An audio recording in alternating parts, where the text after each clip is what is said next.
Hey everybody. I hope you can hear me. There was a little bit of a snafu with something. I don't know if it was StreamYard or on my end. I couldn't get the my video intro to play. So if for whatever reason people can't hear me, just please let me know in the chat and I will look at things. It appeared that things were working beforehand, but I was a little worried when that the video was just like blank and I had to remove it and re-add it. Hey Rooster, hey Texas, you say hey Dana, I can hear you fine. That's awesome. Okay. So I figure if Texas can hear me, everybody else can hear me as well. I realize I haven't been using um, my mixer the last few one of these I've done, but I may fire it back up for if I don't do something Tuesday. Of course, me and TJ, unless I hear otherwise from TJ, and I haven't yet, I will be doing the first half of the Tales from the Dark Side season 3. So I might pull out, and I'm sorry if you hear the barking in the background. Darcy is kind of stirred up. Actually, all the dogs are stirred up because Steve, for I can't believe he agreed to it, but I don't know what he thinks he's going to get out of it, but whatever. um, he was asked to work a different shift this week. So I don't think he's worked a night shift since he was in his 30s, maybe. Um, but so he had to go in at uh, 11, 3. He had to be there at 3 this afternoon. And he's got to work till like 11 p.m. So I definitely won't be bothering him tonight with anything because it's just me and the animals tonight, and it's going to be that way for a week. It's unless something changes, unless they tell Steve to go back to his regular shift about halfway through. Um, but I do want to apologize once again for anybody that was in the watch along last night um, and was witness to Steve and I's argument. Now, I can't blame it all on Steve. I mean, yeah, he did start it with me. I mean, that there's no doubt about that. And he has apologized, but I should have muted my mic. That was very unprofessional and kind of put everybody, including Darren, who was on the stream with me, um, in an uncomfortable position. So I apologize for my part in that. And if there are any more, I hope there's not, but if there are any more issues like that arise where Steve's got to pull me away to fuss at me over something, then I will definitely mute my mic. So, once again, I'd like to apologize to everybody that was witness to that, or at least the audio version of the argument last night. And that video has been removed, and I have edited it, and I'm in the process of putting it back on YouTube as we speak. Uh,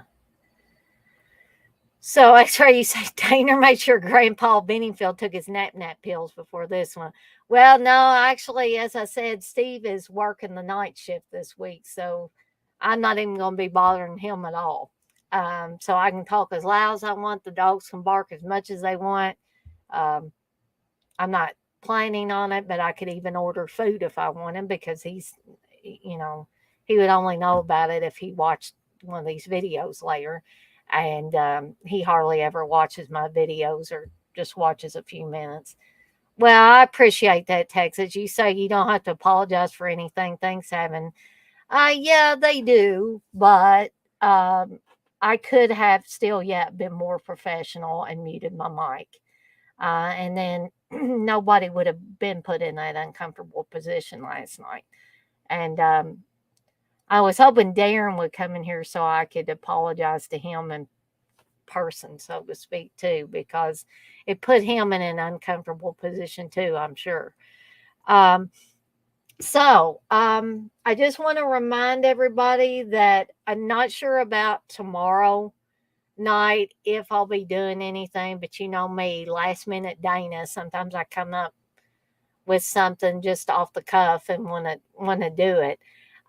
So I don't know. I didn't even know if I was gonna be able to do this one, um, because of what transpired last night. I was just feeling lousy today, and I was trying to work, and um, there were other things going on in that argument that really, I'm not going to go on about it, but struck a nerve with me, um, and made me really upset last night, and it carried over into today. But now I'm feeling better, and I better get through this before I lose all my people in here because we had 5 or 6, now we're down to 3. Um, so, but Wednesday, like I said, as long as TJ doesn't tell me, anything different, then we are planning on doing the first half of season 3 of Tales from the Dark Side. Don't know, I'll probably have to take Friday off from streaming as I usually do. Don't know if I'll do anything Thursday. Might not. Depends. But Saturday, the watch along will be for Leprechaun, of course, because it's going to be the day after St. Patrick's Day. And I know Curly Jaws, for one, is excited about that. I hope uh, some of the other regulars are excited about it as well. As always, anybody can join me live on the stream if they would like to. I've got to get that promotion up soon so everybody will be in the know about that. And then the following week after that, the 25th, I got to back it up a little bit because I had to reschedule those two, Sorority House Massacre and Night School, for this past weekend because the weekend before I was without power and didn't get to do them. So after midnight will be the one, the watch along for the 25th. And again, anybody feel free to let me know if they want to join me live on the stream for that.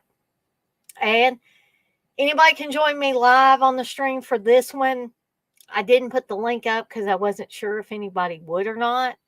But just let me know if you want to, or you decide at any point in time. I'm not sure how long this one is going to be. Hopefully it won't be overly long, but here's the deal. Because I have felt so crummy late last night and the majority of today, and I had to work, that meant that I couldn't catch up on a lot of the John Cusack films that I meant to do, but I didn't really want to delay the stream. So I've seen a lot of them. So what I'm going to do is talk about the ones I know about. And then some of these others, I will mention the titles. Perhaps some of you guys in the chat have watched them already and can comment on them.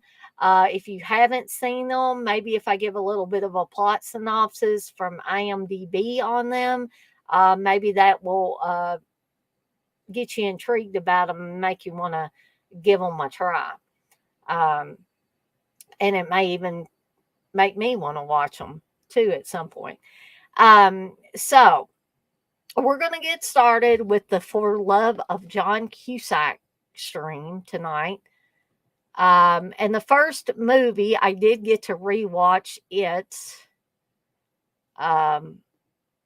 last night, and that is Class. Class is from 1983.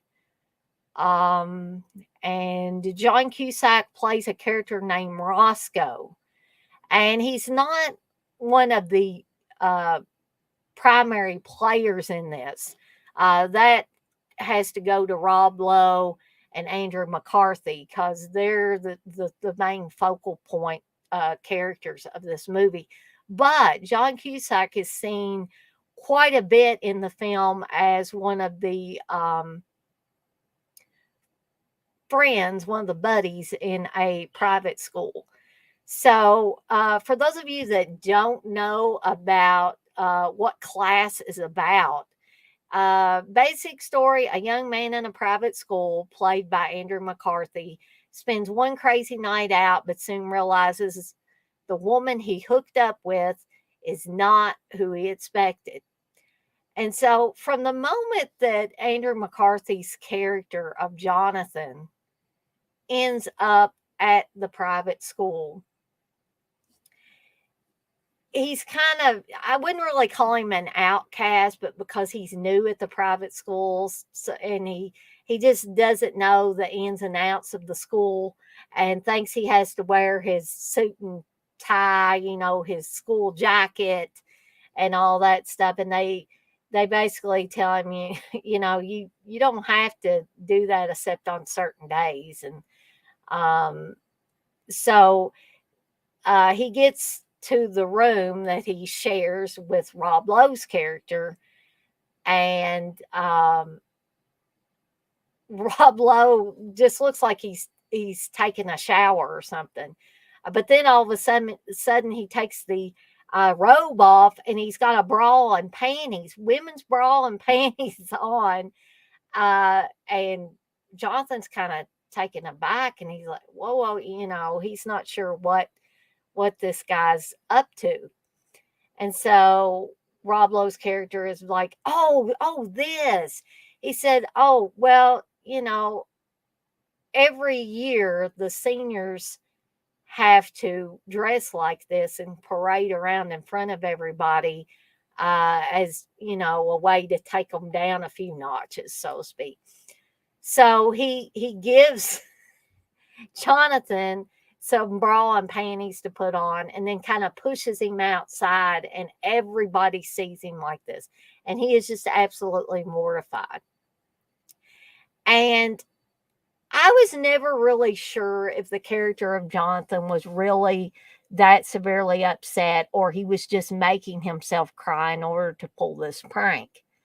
It could have been one of two ways. For those of you that have seen Class, you may have a different idea than I did. I thought maybe he worked himself up to the crying in order to fool the others into thinking that he was really upset and depressed. So basically, he goes back up to the room that he shares with Rob Lowe's character. Rob Lowe goes up after him because he sees that he's visibly crying. And when he opens the door, it looks like Jonathan has hung himself. That's it's a very shocking scene, because Jonathan really looks dead there. And when I first saw this movie, I was like, holy crap, is this the way this movie's going to be? Because I was expecting it to be a comedy movie. So all of a sudden, Jonathan looks up and he's like, hi, it's a prank. It's a prank. He just pulled this very elaborate prank on his schoolmates. And from then on out, he's pretty much accepted into the fold. So then Rob Lowe's character keeps trying. We got to get you laid. He tries everything. Tries the girls from the private school across the way. Jonathan louses all that up just because he's so nervous. He gets sick and vomits on the girls, and of course that doesn't go over well. So then Rob Lowe's character decides he's going to send Jonathan to the city, to Chicago, and he's going to give him some money, and that he needs to go to this particular bar and pick him up a woman and basically have a fling. Okay. So he ends up picking up this woman, or she picks up him, however you want to term that. And this lady is played by Jacqueline Bisset, who is very attractive in this movie. I'm guessing she was always a very attractive woman. And so they, pretty much start an affair. And Jonathan gets back way, later than the other guys expected. And this is one of the really big scenes that you see with John Cusack as Roscoe, where Rob Lowe is just like, oh my gosh, why isn't he back? Why isn't he back? And, Roscoe's yelling, what are we gonna do? What if he's dead? And the other guys are just going crazy, and then Johnson shows up and he, lets them know that he's had the best night of his life or the best weekend of his life and all of that. Um, and they hang this woman's panties on a deer head in the dorm room, and all of that. Well, we go on, we get about, midways through the movie, and Rob Lowe's character decides to take Johnson home for Christmas to meet his parents. And meanwhile, Johnson's had a really rough patch with the woman that he, continued to go back to the city and have flings with until she was taking him to buy him some nice clothes. And while he was in the changing room, she finds his wallet and sees that he's, pretty much he's underage for her. And that he's going to the same private school that her son is going. So we find out Rob Lowe's character is her son. And it's very shocking when she turns around, and the look on Jonathan's face is just unbelievable shock. And she tries to hide it a little bit better than he does. And she's a married woman too. She's married to Cliff Robertson's character in the film. And we also find out that she's got a little bit of an alcohol problem and probably a pill popping problem as well. She's got a lot of issues going on. And she basically tries to come on to Jonathan in the night, and he's like, I can't do this. And so the next day, when they're all out horseback riding, there's a scene where the two of them are alone, and she said, I want you off the property today. So her personality sways way back and forth between being loving and sympathetic to Jonathan and being downright bitchy and mean. Um, Soon, though, Rob Lowe's character finds out that Jonathan has been messing around with his mom. And basically, all hell breaks loose um, after that. And I'm sorry, I forgot to tell you that Rob Lowe's character is Skip. Um, but like I said, we've got, Rob Lowe's in this, Andrew McCarthy, Jacqueline Bisset, Cliff Robertson, Alan Ruck from Ferris Bueller's Day Off, Virginia Madsen, John Cusack, like I said, Casey Simasco, who's also in Stand By Me. And so we got a lot of pretty big or, memorable names that are in this movie. Hey, Blissful. And Texas, you said Blissful and I have had arguments, and at the end of the day, we still love each other. It makes us stronger, I think.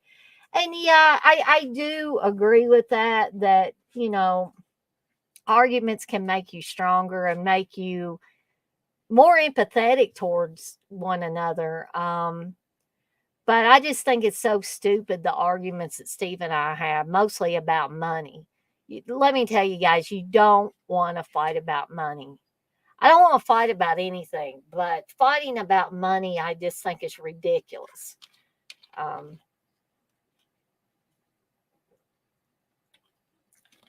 but I thank y'all for the support and all of that, and making me feel a little bit better about the situation.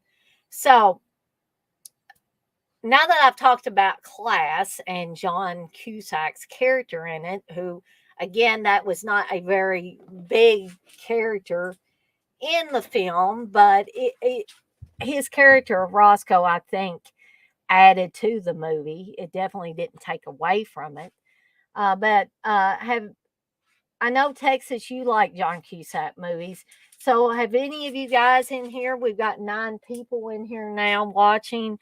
Have any of you seen Class? I figure Texas has. Ooh, Blissful, you say snowstorm is now up to 25 inches. Jeez Louise. That sounds rough. I hope y'all are staying warm and everything.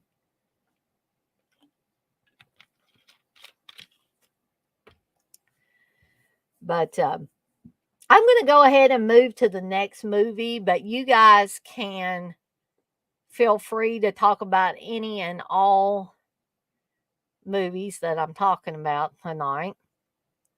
So the next movie is from 1984, and that's 16 Candles. And I can't even count the number of times that I've seen 16 Candles. I absolutely love all these John Hughes movies. This has Molly Ringwald, Anthony Michael Hall, John Cusack, of course, is in it. Justin Henry, Haviland Morris, good old Getty Watanabe playing Long Duck Dong, Paul Dooley, Carlin Glenn, Blanche Baker, who, goodness, she plays Jenny in the movie. I did not know that Blanche looks so old now. Billy Bird is in this. Like I said, John Cusack and his sister Joan Cusack are both in this movie together, as they were in a lot of movies together. So the storyline for 16 Candles, in case anybody watching this is not aware, Samantha's life is going downhill fast. The 16-year-old has a crush on the most popular boy in school, and the geekiest boy in school has a crush on her. Her sister is getting married, and with all the excitement, the rest of her family forgets her birthday. Add to all this 2 sets of horrendously embarrassing grandparents, a foreign exchange student named Long Duck Dong, and behold the makings of a hilarious journey into young womanhood. Brandon, honey, you're going to knock my heater over again. Poor little guy. And so Molly Ringwald is pretty much the central character of Samantha or Sam in this movie. Again,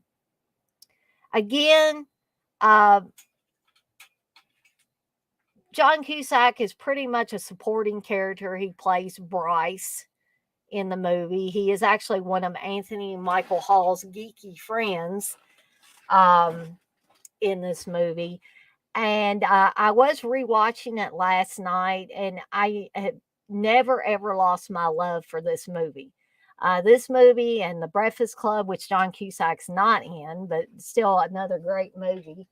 Like I said, I love all these John Hughes related movies, whether he's written them, directed them, whatever. They're all good and all, I think, a time capsule of teenage life during that time period in the 80s. I think John Hughes captured that time period very well and the youth of that time period very well. And some people might disagree with me, but I think Cameron Crowe also does as well. But again, some of you might disagree with me on that.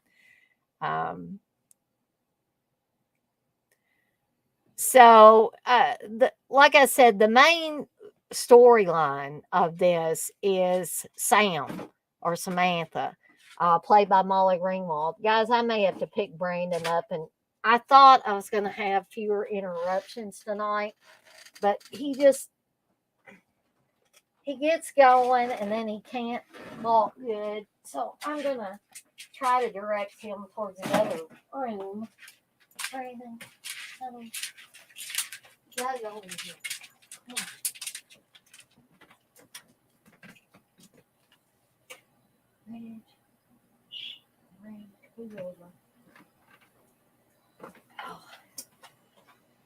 Oh boy, so sorry, guys.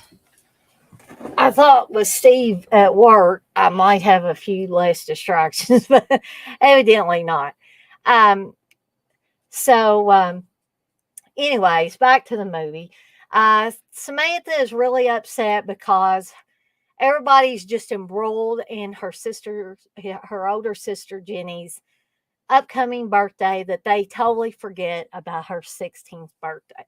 Also, she's in love with Jake Ryan, the most popular jock type of character who has the seemingly perfect girlfriend. Uh, but we soon find out this seemingly perfect girlfriend is not so perfect. All she's interested in is getting boozed up and partying and letting other people destroy Jake's parents' house when they're gone for a weekend or whatever. And doesn't really, care about Jake in the end. She's just kind of using him for what he can give her. And so Jake decides that he's looking for something different. That he wants someone who likes him for him, not his parents' money, not his parents' house, not a status symbol, not any of that. He just wants a regular girlfriend. So he, starts to take notice of Samantha, but she's just so, I guess, thinks she's so unworthy that she winds up running away every time he smiles at her or says hello.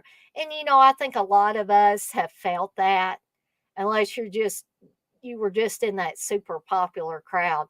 But I always felt awkward.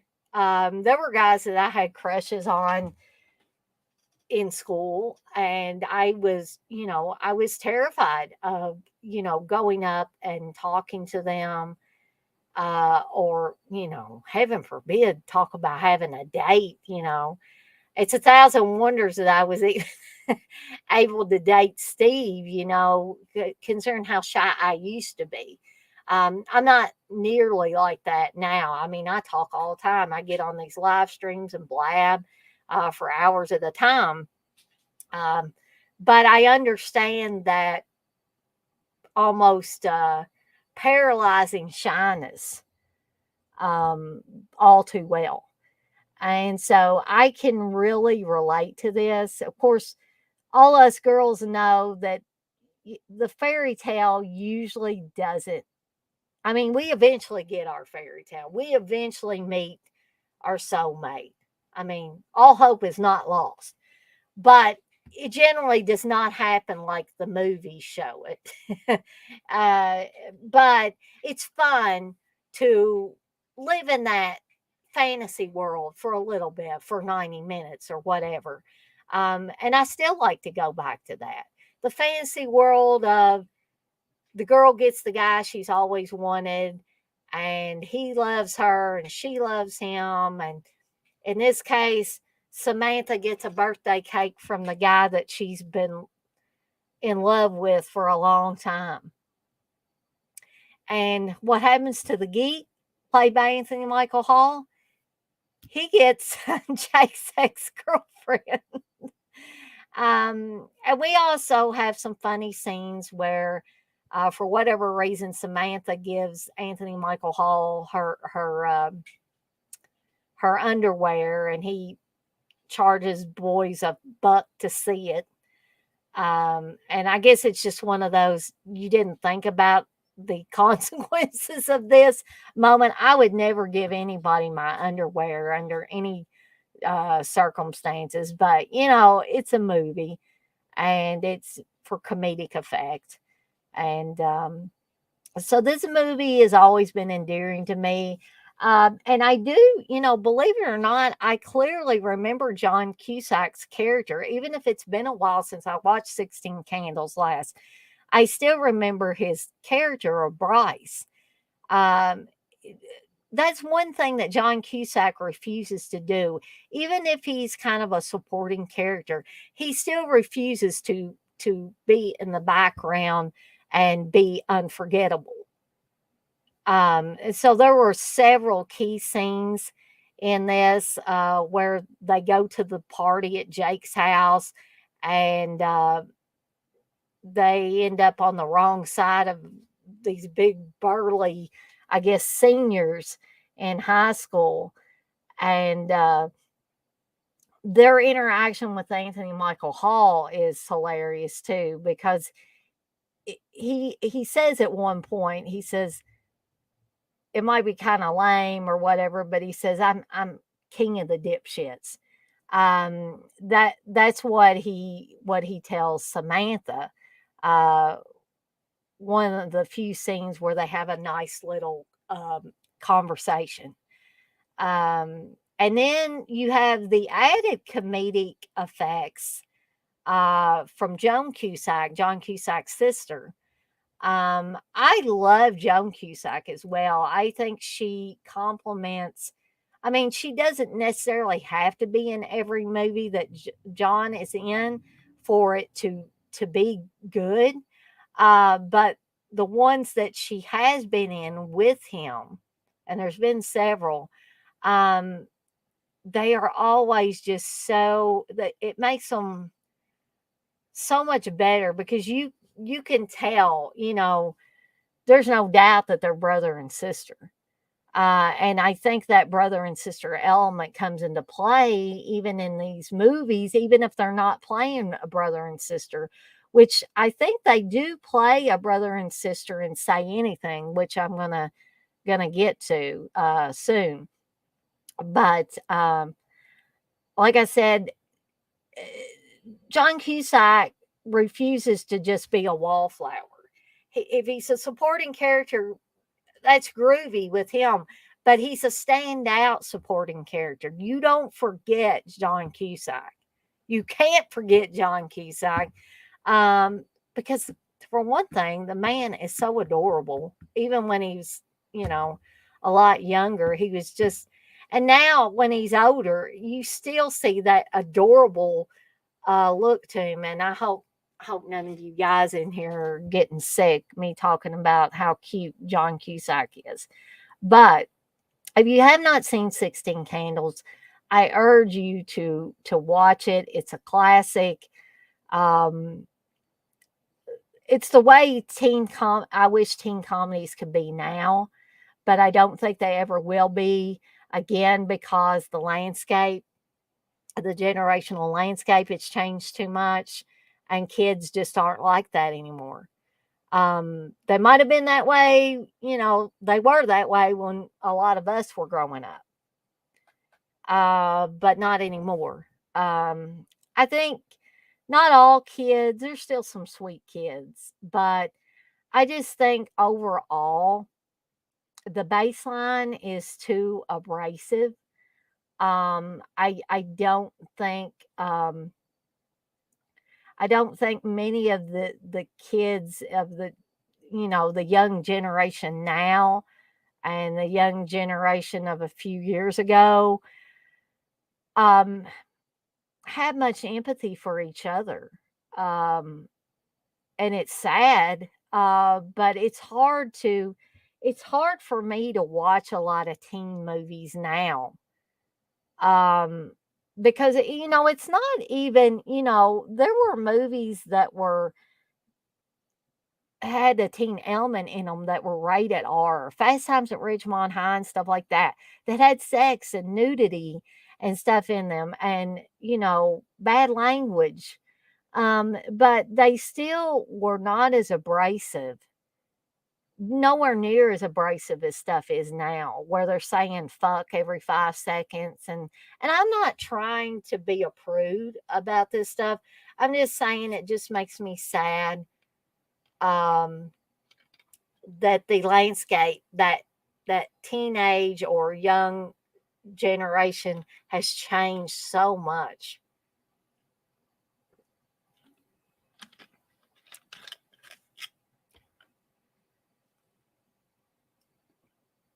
Texas, you say it's been decades, but yes. Are you talking about Class? Yeah, if you're talking about Class, that one I know uh, is an older one. Blissful, you say I love that movie, but I'm a huge fan of his. Me too, Blissful. Me too.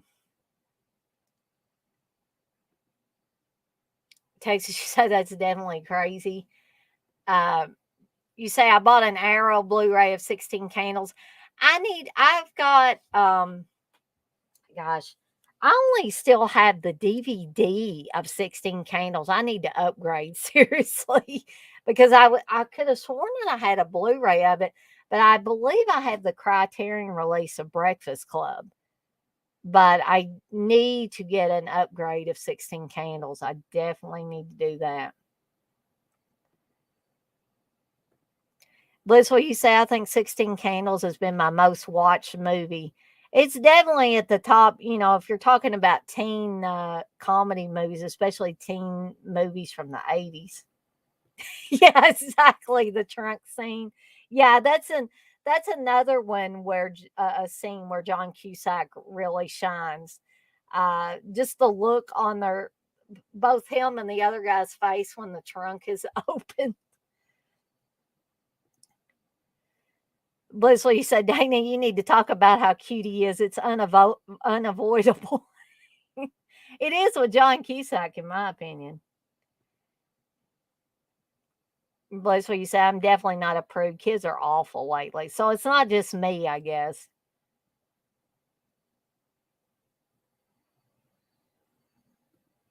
So, Texas, you got the Criterion of Breakfast Club as well.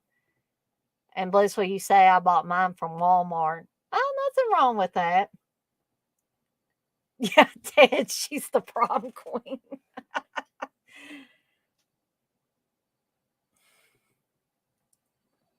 Yeah, the farmer Ted thing is funny too as well. What they refer to Anthony Michael Hall's character.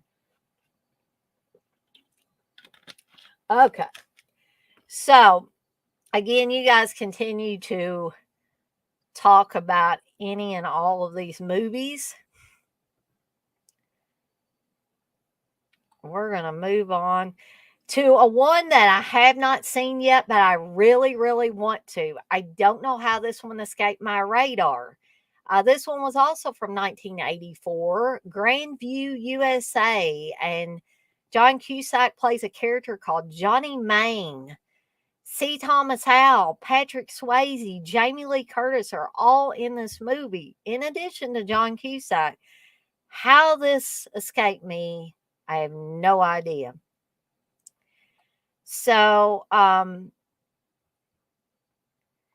so the storyline for this one, with only a week left before he graduates high school in the small middle western community of Grandview, the 18-year-old dreamer Tim Pearson is itching to renounce an uninspiring scholarship stand up to his despotic father and pursue a career in oceanography away from home. However, before long, an unexpected meeting with the struggling 27-year-old owner of the town's demolition derby track on the other side of the tracks, Michelle Mike Cody, and that's Jamie Lee Curtis's character, and the speed drums king, Ernie Slam Webster, will bring Tim one step closer, not only to his aspirations, but also love. But has anyone ever spread his wings away from Grandview, USA? And this one is a rated R movie. Like I said, Jamie Lee Curtis, C. Thomas Howell, Patrick Swayze, Troy Donahue, Jennifer Jason Lee, M. Emmett Walsh, John Philbin, John Cusack. Joan Cusack is in this as Mary. Um, yeah, so this one it has a pretty stacked cast as well. Jamie Lee Curtis and C. Thomas Howell and also Patrick Swayze are pretty much the headliners on this movie. But just reading about it and the people that are in this, I'm probably going to end up buying this one. Just because I just, I have to see this. And I'm seeing a picture of John Cusack's character in Grandview, USA. And he's cute as always. I'm not sure if there are any more pictures of him. There's a lot of Jamie Lee Curtis's uh, photos in there. Jennifer Jason Leigh's actually looking pretty hot in this movie.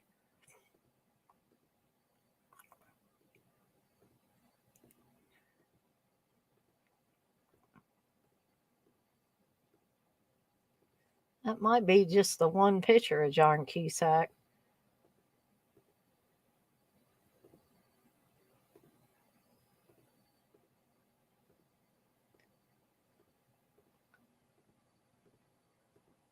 But I'd love to hear how many of the rest of you guys have seen this movie.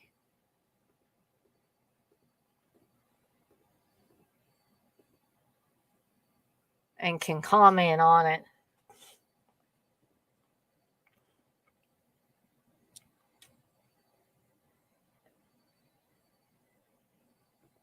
Bliss, what you say? Oh, I love that movie. You say it's on YouTube? Well, hot dog. And it's on YouTube for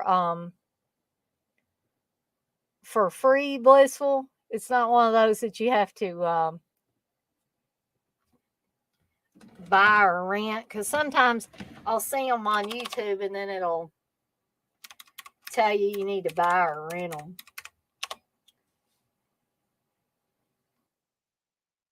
Because I mean, even if I watch it, I'll more than likely end up buying it too. I think the last time I looked for it, it wasn't available on YouTube.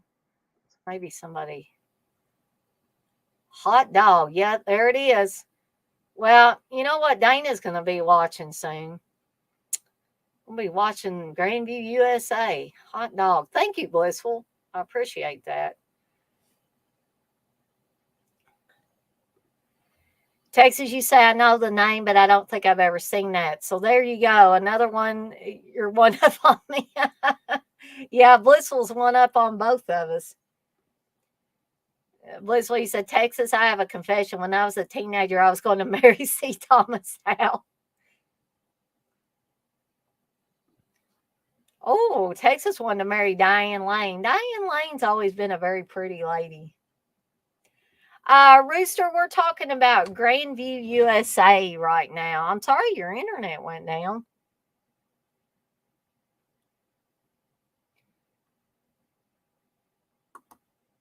Okay. So because I haven't seen that one just yet, I'm going to move on to the next one in the John Cusack filmography.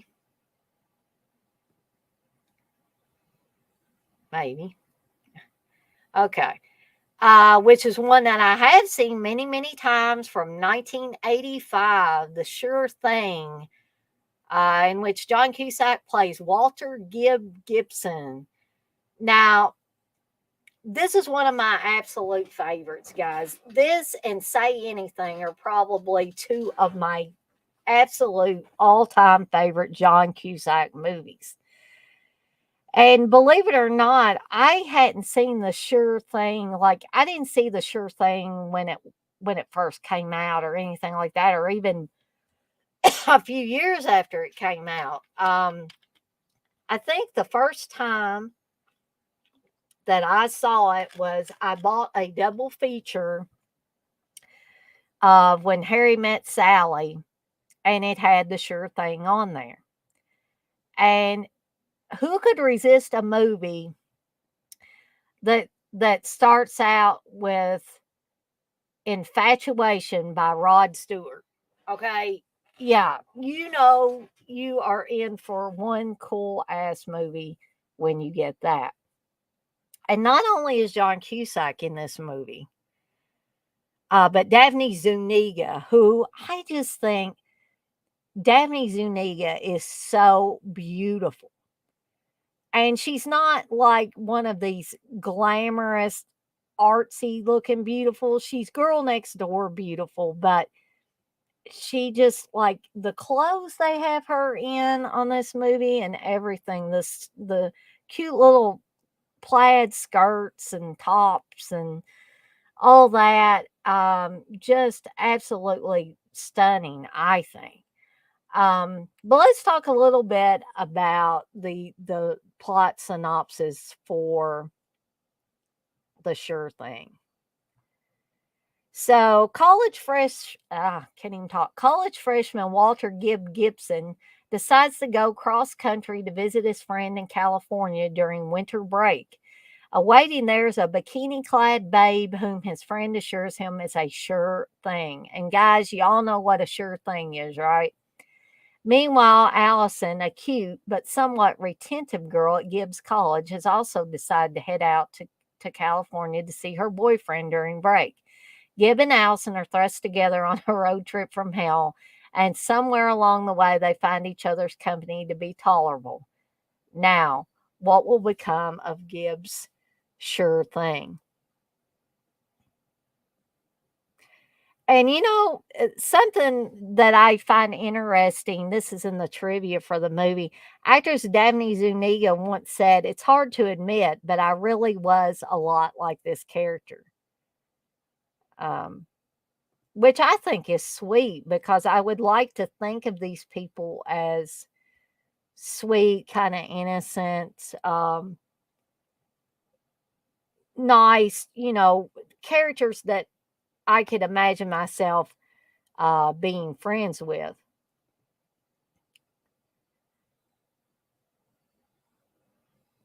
And the scene where Gibb teaches Allison to shotgun a beer was added to the script after John Cusack told Rob Reiner it was something he knew how to do.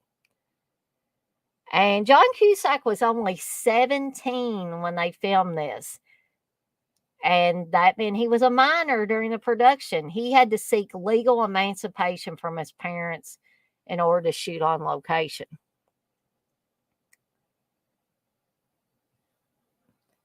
Many film critics have likened the film to being a modern update of It Happened One Night.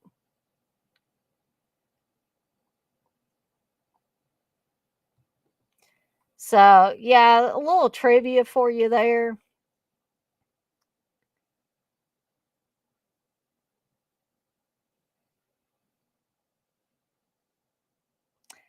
And believe it or not, Mayor Winningham auditioned for the role of Allison.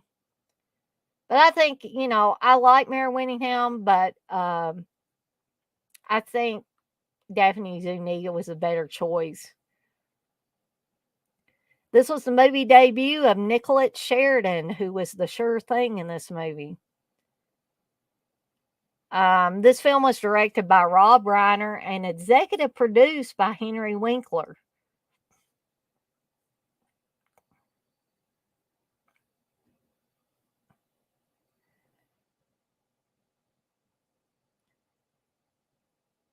Somebody else that's in this movie is John Putch, who plays one of Gibbs' friends.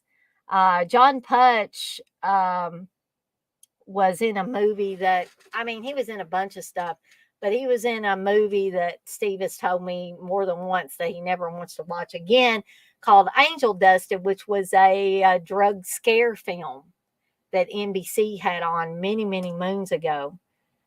Um, and he plays a college student who smokes a joint laced with angel dust.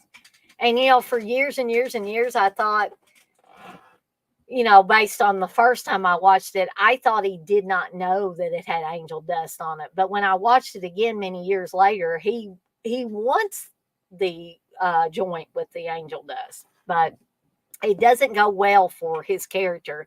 And it's based on a book that a mother wrote about her son's encounter with angel dust.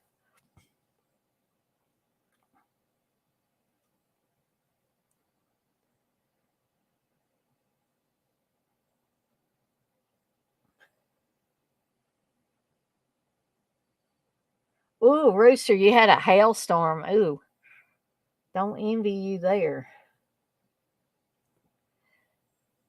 Texas, you say that's a good one. Say Anything is a huge favorite of mine. And I'm glad to hear a guy say that because I think a lot of times guys feel insecure about saying that something like this, like Say Anything, or even this movie, The Sure Thing, are favorite movies of theirs. So I'm really glad to hear a guy say that. That means you're comfortable in your own skin, Texas, and pretty much you don't care what anybody thinks. If something's your favorite movie or one of your favorite movies, you're gonna tell us.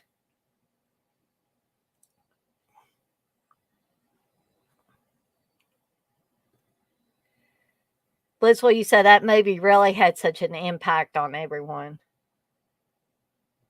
Texas, I believe it was Rob Reiner's first film as a director before Spinal Tap. I'm pretty sure. But yeah, I could watch The Sure Thing and Say Anything at any point in time. I never get bored of these two movies. Um, Now, I did not know that there was an alternate version of this film. This film has an alternate version. The first scene of the alternate version starts with the scene right before Lance's dialogue, Private Gibson to Gibson, where Gibson is sitting alone. This version doesn't have scenes with Gibson's dialogue to two women. The version, this version deleted the scene where Gibson's roommate is making love to his girlfriend. This version also doesn't have the scene where John Cusack kisses a girl in Lance's room close to the end of the film.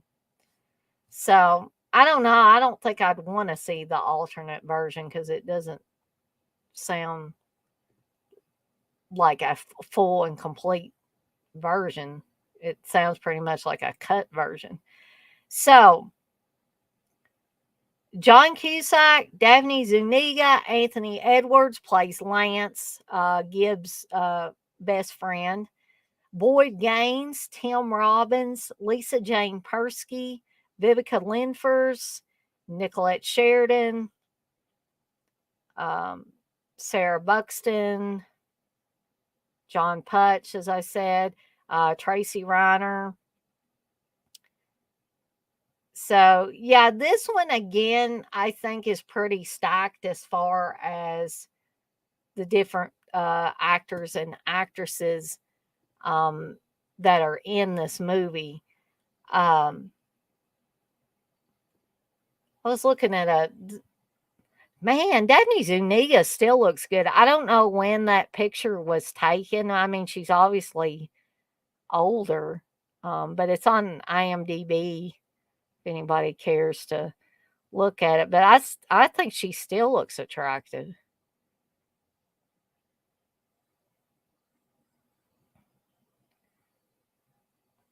When was she? She was born in 1962.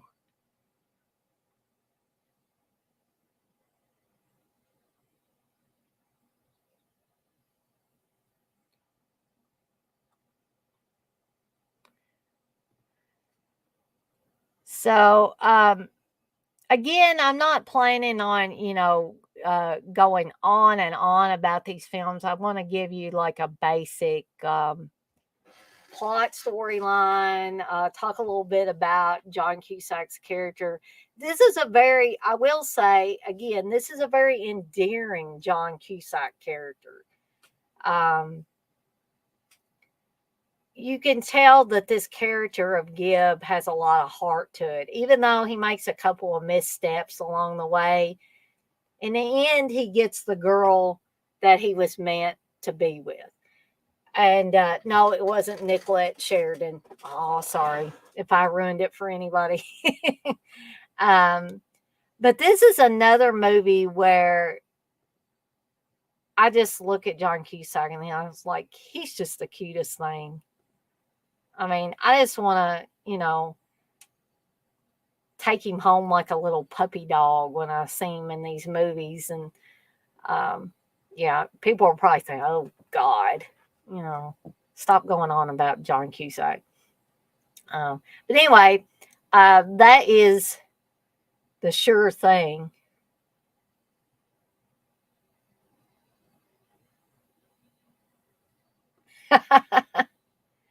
Oh, loving cheddar broccoli soup. Yeah, most of my dogs will eat just about anything. They eat soup or cereal or whatever you would give them, especially Sammy, my younger basset hound.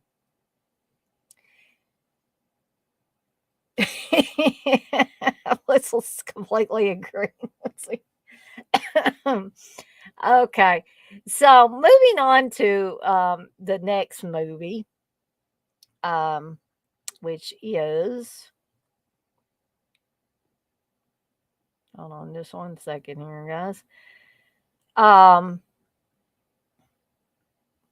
I guess a lot of the early John Cusack movies, with the exception of Grandview USA, I've seen, which brings us to another one of my favorites, Better Off Dead, in which he plays pretty much the main character focus of this film. Um, and this movie is from 1985. And not only is John Cusack in it, but Kim Darby, David Ogden Stiers, Scooter Stevens, who Scooter Stevens, as somebody mentioned, it may have been TJ, I think it was TJ, was in the last car episode when we talked about the last episodes of season 2 of Tales from the Dark Side. He's the kid that's running around in the last car and keeps changing outfits.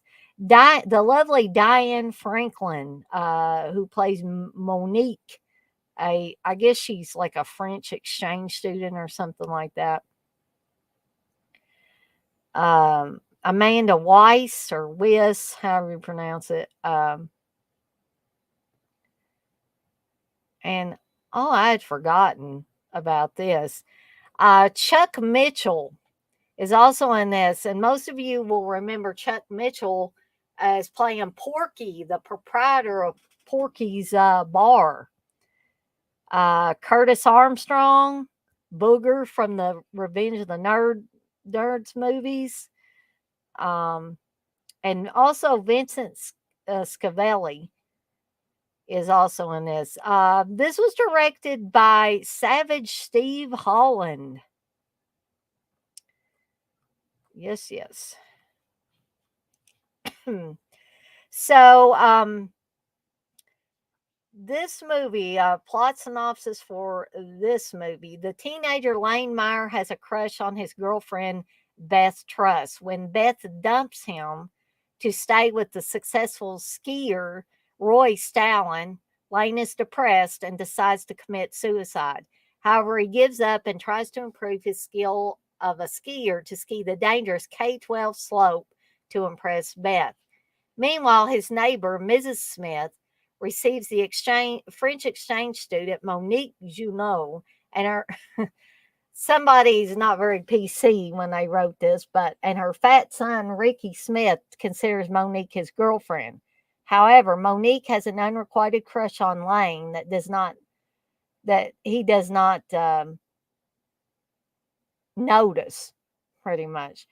When Lane stumbles upon Monique in a high school party, he befriends her. The upset Lane challenges Roy in a competition on the K-12 slope, but then regrets it. However, Monique is a great mechanic and skier and fixes Lane's Camaro and teaches him how to ski the K-12 slope. So this plot synopsis was written by a guy in Brazil, so that explains the the guy's probably English is not, it's probably a second language for him. This is also the movie where the paper boy says, $2. I want my $2. I've never seen anybody want $2 quite so badly. So, according to Savage Steve Holland, the film is mostly autobiographical. Holland really was suicidal when his high school girlfriend left him for captain of the ski team. Also, he really did have a paperboy named Johnny Gasparini who would harass him for $2. So that wasn't made up, guys. According to Holland, when the film came out, the ex girlfriend contacted him to apologize. And guys, before I start talking about the suicide attempts that Savage Steve Holland outlines from a 2004 interview, if you want to step away or something, if it's too heavy and too dark for you, I totally understand. Um, he said of his suicide attempts, which inspired this movie, I went into the garage and I put an extension cord on a pipe and I'm on a garbage can and I'm thinking, should I do this? Maybe this isn't a good idea. Anyway, it was a plastic garbage can and my weight just like crashed through it and I fell and the pipe broke and water starts pouring everywhere. And I'm basically in a garbage can drowning. And my mom comes and starts yelling at me for breaking a pipe, which is what any mom would do. So I started writing down stupid ways to kill yourself that would fail after that. And I put them in a sort of a diary. And that diary kind of became Better Off Dead. And believe it or not, Savage Steve Holland also said in an interview that John Cusack hated this movie and walked out of the film after 20 minutes during a special screening prior to the star production on One Crazy Summer. Holland said the next morning Cusack basically walked up to me and was like, you know, you tricked me. Better Off Dead was the worst thing I've ever seen. I will never trust you as a director ever again. So don't speak to me. He was just really upset. And I said, what happened? What's wrong? And he just said that I sucked and it was the worst thing he'd ever seen. And I had used him and made a fool out of him and all this other stuff. It was so out of left field that it just floored me. Cusack completed principal photography on One Crazy Summer due to contractual obligations, but if it had not been for this, Cusack likely would not have done the second film with Holland. So there's a little bit of a backstory.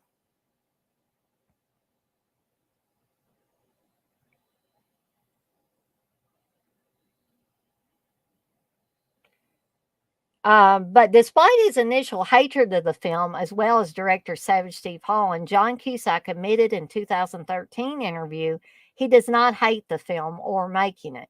While he wishes some things in it were better, he stated he feels that way about every movie he has made and is happy it has achieved cult status and remains popular. So, um, yeah, a little bit of background on Better Off Dead. I like Better Off Dead so much, in fact, that I got the steel book. I think FYE had them.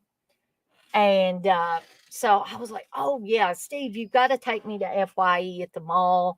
I got to get this steel book. And so I do now proudly have a steel book of Better Off Dead.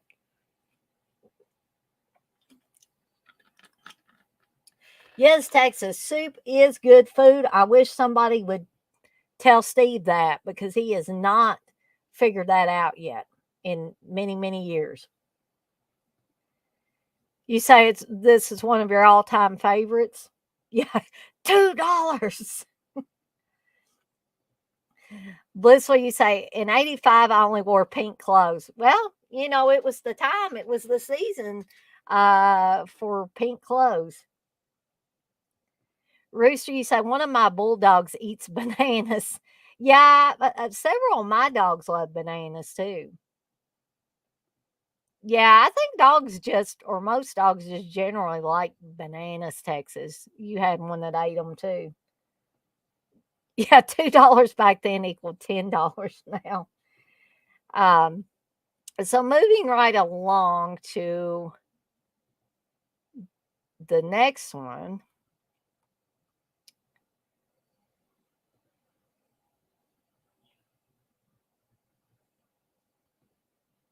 which is, well, I don't know, my computer's has a mind of its own, which is one, believe it or not, I have never seen all of it, I guess. I think I've seen parts of it. The Journey of Natty Gann, where John Cusack plays the character of Harry. So he's right on the front cover. This is a Walt Disney movie. The parts that I remember seeing, I really liked, um, despite it being a Walt Disney film. Um, So not only is John Cusack in this, but Ray Wise, Scatman Crothers, um, let's see, Verna Bloom, Matthew Faison. Not as many big names as some of these others I've talked about tonight, but anybody that doesn't know the story of Natty, the journey of Natty Gann, I will give you a short plot synopsis. So Natty Gann is a 12-year-old Depression era girl whose single father leaves her behind in Chicago when he goes to Washington State to look for work in the timber industry. Natty runs away from the guardian she was left with to follow Dad. She befriends and is befriended by a wolf that has been abused in dogfights, hops the freight train west, and is presumed dead. When her wallet is found after the train crashes, Dad gets bitter and endangers himself in his new job. Meanwhile, Natty has a series of adventures and misadventures in various farmhouses, police stations, hobo camps, reform schools, and boxcars.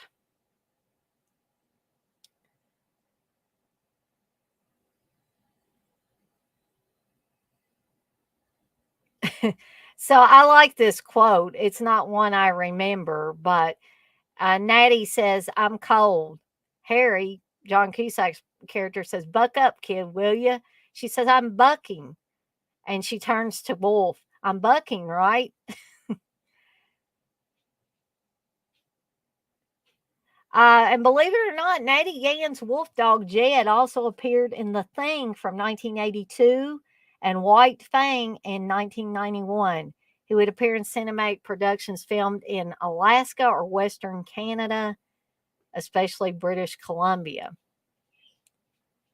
And Scatman Crothers made his final appearance in this movie.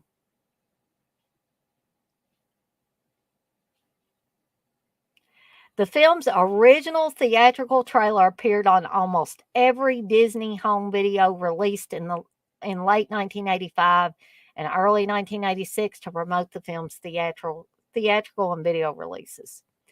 This was Meredith Salinger's first leading role on screen. She played Natty Gann. She makes her first credit appearance in a movie. There were some 300 teenagers who auditioned for Natty Gann before Meredith Salinger was chosen. The production notes for the movie state about 2,000 young persons applied for the role.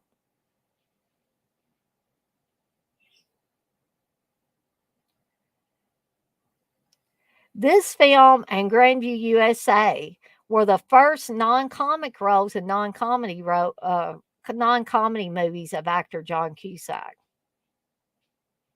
So there's a little bit of um, trivia that includes John Cusack.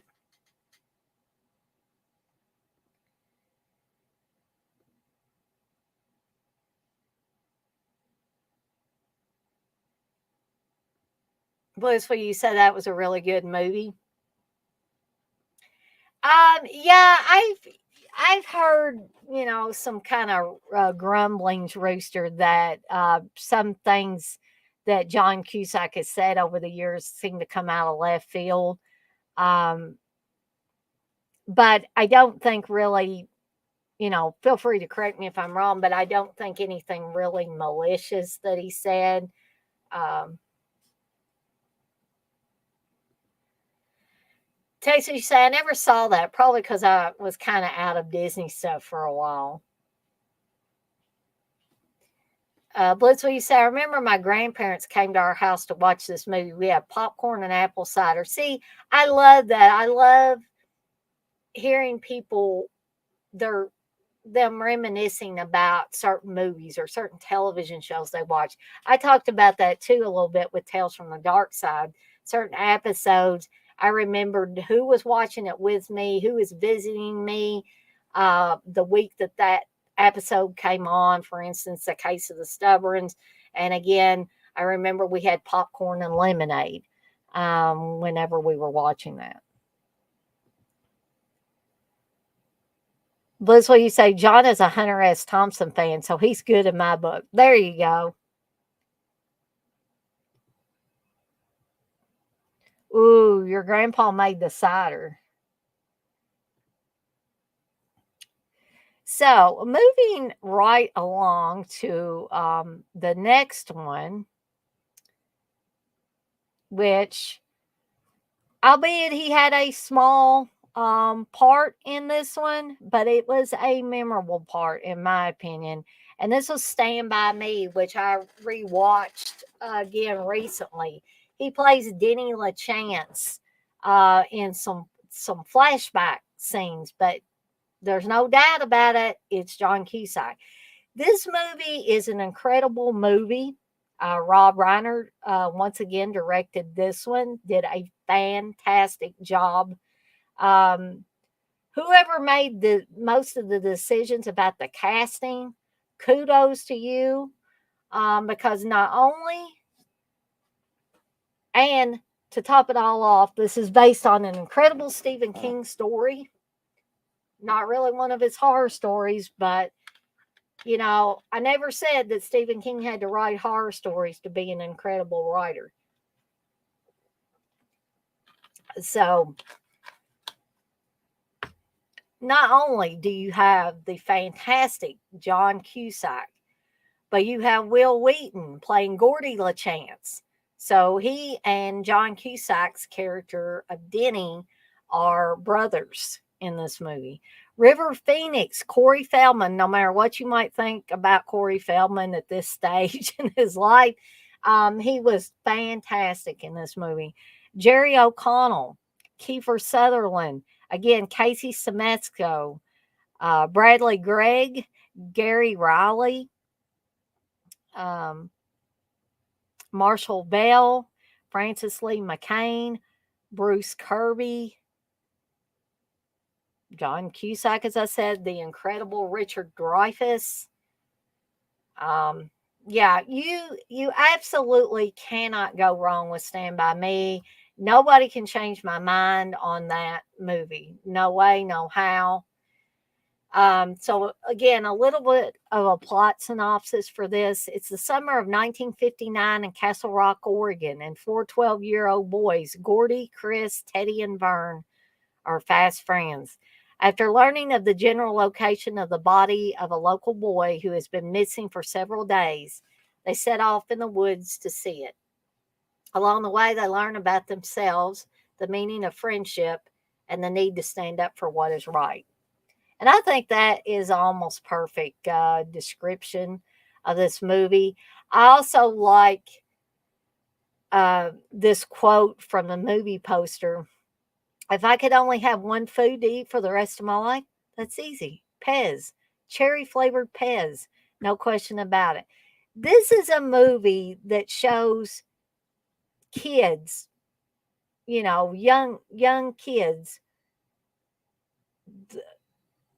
in a real life. Yeah, they curse. Yeah, they use weapons. Yeah, they put themselves in danger. But didn't we all do that as kids? I mean, really? When you think about it, the F word is used in this a few times, even by the younger boys.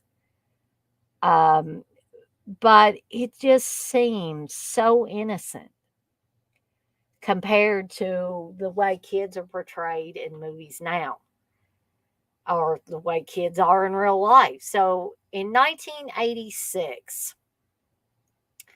when this movie that takes place in 1959 came out,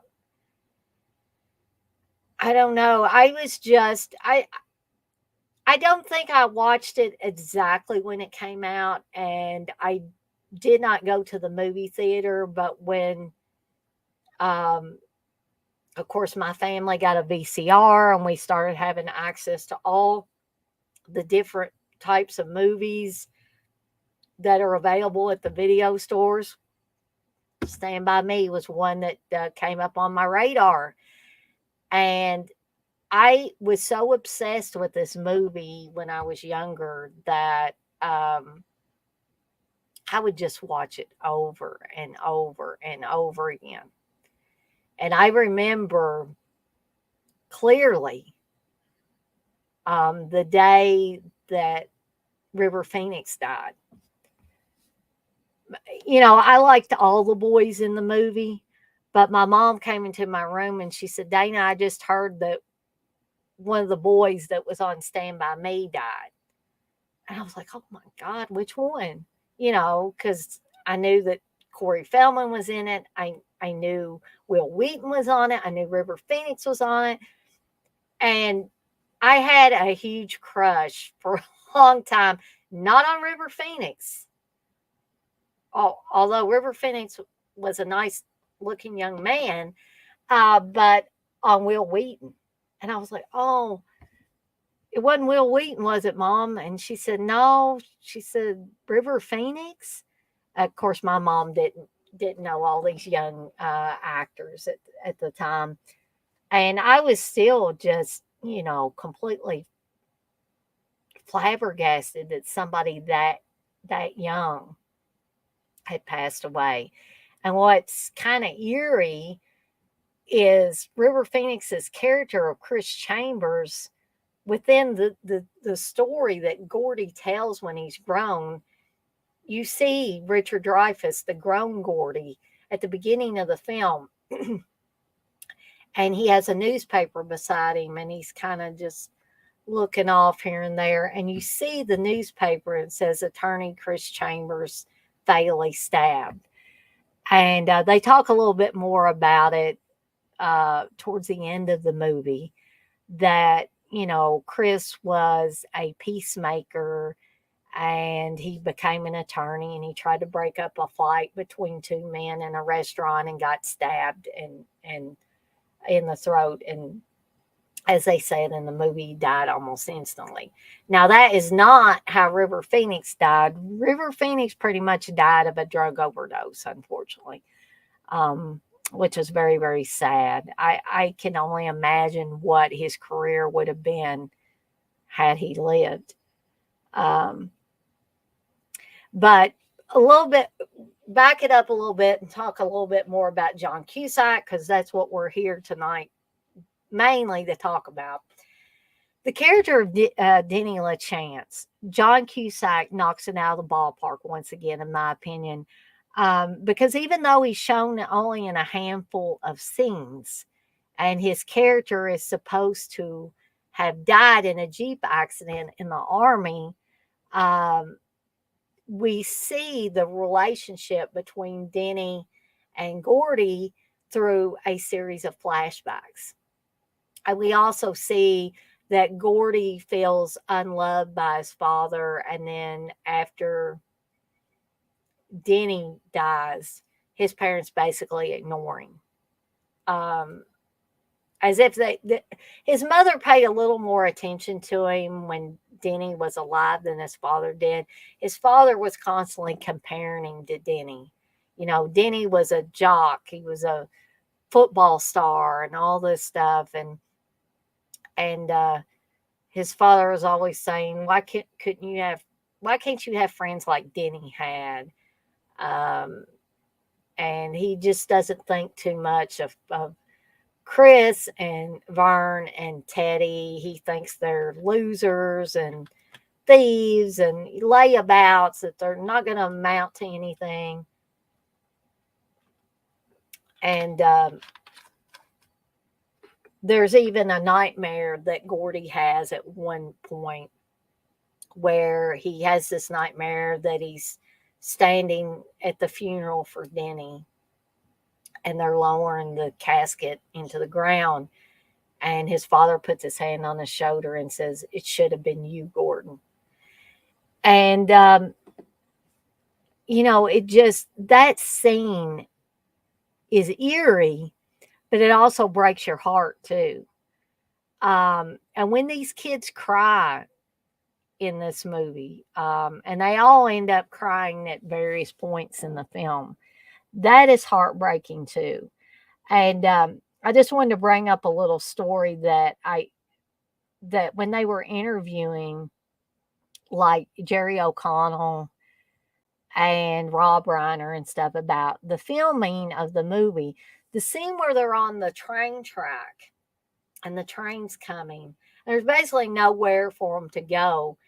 And Vern almost refuses to he's crawling on the tracks. And then when the train comes, Chris and Teddy, they get off the tracks really quickly because they're almost to the end. So they're able to get saved.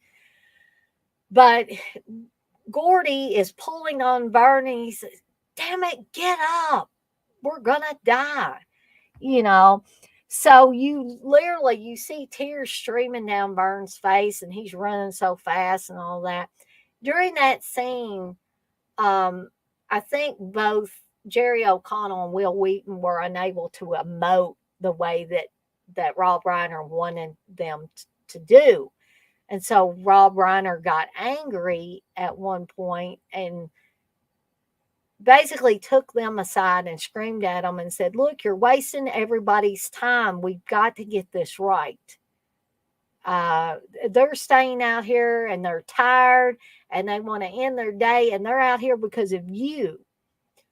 And so that got them to emote. So that's pretty much real tears that you see in that scene from those two, because Rob Reiner had just gotten through screaming at them and admonishing them for not doing their job correctly.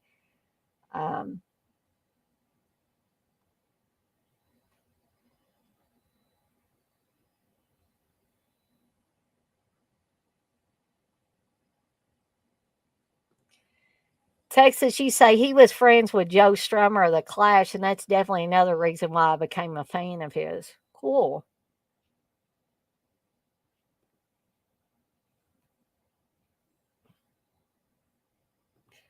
You say that movie hits me in the feels, Blissful. Richard, you say, I think it was Adam Lewis said Cusack was on stage in a concert in the wings, and then he ran out and dived into the audience. Rooster, you say, like most Disney movies have made me sad too. Blissful, you say, I remember when River passed away, we were the same age. Texas, you say he was at a Public Enemy and Sonic Youth show and there was a riot and he was called by MTV to clarify because he was the show. Texas, you say, I remember when River died as well. Terrible loss. Yeah. Not only to, his fans, but oh my gosh, to his family. And my gosh, I can only imagine how fantastic his career would have been in later years because he was such an incredible actor at a young age. Imagine what he would have been, 30s and on. I mean, it would have been amazing. I've never been to the Viper, but I would imagine it would have been hard to go there. Okay, so that is Stand By Me, a movie to watch for a lot of reasons. So the next movie that I'm going to talk about is also from 1986. This is the other Savage Steve Holland movie that John Cusack did. One Crazy Summer. And I really like this one too. This has a lot of big names or names that became big soon after this. So John Cusack plays a character named Hoops McCann in this movie. So a little bit of a plot synopsis for this one. With a name like Hoops McCann, he's bound to get that basketball scholarship after high school, right? Wrong. What Hoops really wants to do is write and illustrate a love story. To help him find his way, his friend George invites Hoops to come with him and his sister to spend the summer in Nantucket. The friends' crazy summer begins when they pick up Cassandra on the way. She's being chased by a motorcycle gang. From here on in, it only gets crazier.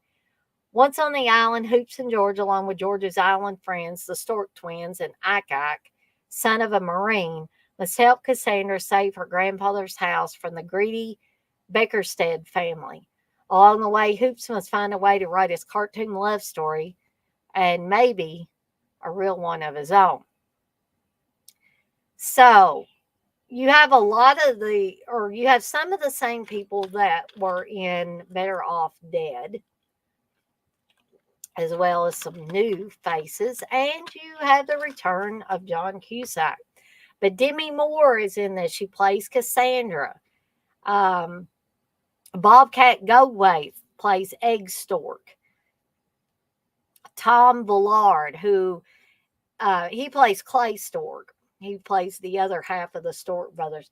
Let me talk a little bit about Tom Villard. I don't know how many of you are big fans of Tom Villard, but in his sadly short life, he made some worthwhile movies. I mean, he made this one. He was in Popcorn.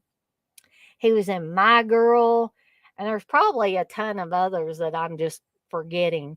Sadly, though, Tom Villard passed away from AIDS. But I thought he was another incredible actor that was gone way, way too soon. I just want to stop and talk a little bit about Tom Villard, and then I promise I'll get back to John Cusack. Tom Villard was actually born in 1953, and he passed away in 94, which was the year I graduated from high school. So he grew up in Spencerport, New York. He has two brothers and one sister. After high school, he attended Allegheny College in Meadville, Pennsylvania for 2 years. After college, he moved to New York City. There he attended the Lee Strasberg Acting Studio and the American Academy of Dramatic Arts. He moved to Los Angeles in 1980. He landed roles in numerous films and television shows, and sadly passed away on November 14th, 1994 from AIDS-related pneumonia. And he passed away, sadly, just 5 days before his 41st birthday. And I was just going to take a look at some of the other movies that he was also in Heartbreak Ridge. I had forgotten that he was a boy greaser in Grease 2. But there's probably... He was in Parasite, playing Zeke. He was on Taxi, the television episode, playing a cartoonist in one episode. Surf 2. He was on the A-Team. He played Barry Green in an episode. He was on Weekend Warriors, Heartbreak Ridge. He was on an episode of Who's the Boss. He was in the 1991 movie Horror, playing a hippie. He was in Shakes the Clown, My Girl, episode of The Golden Girls, episode of Star Trek Deep Space Nine, episode of Baywatch, In the Army Now, and I guess something called Op Center, which was a TV miniseries, got released after he had passed away. I guess technically the last movie to be released the year he passed away was In the Army Now.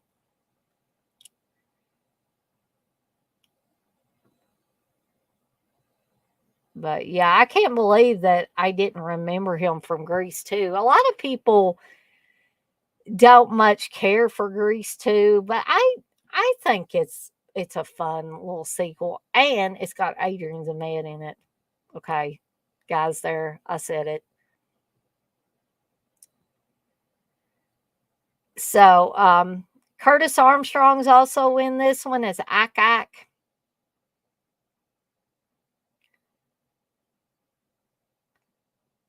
And I don't know which one. I think I like them about the same because they're both really, really good movies. Both of these Savage Steve Holland movies, both One Crazy Summer and Better Off Dead. I think they're equally memorable in my eyes, worthy movies, and I would recommend them.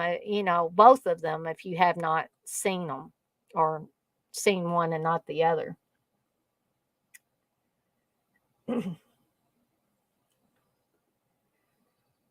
Bliss, will you say this was such a fun movie? Um, Texas, you say I like this one as well, but not as good as Better Off Dead, in my opinion. Oh yeah, you definitely go take your medicine, Texas. Bliss, will you say I actually like this one a little bit more than Better Off Dead? You know, although I like both of them, I actually think the romantic side of this One Crazy Summer, is a little bit more well drawn than Better Off Dead. I think it works better. Yes, it's a fun movie with motorcycles.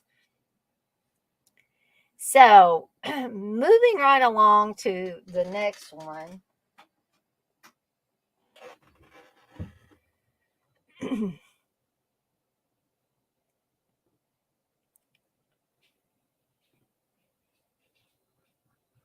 Scroll on down here.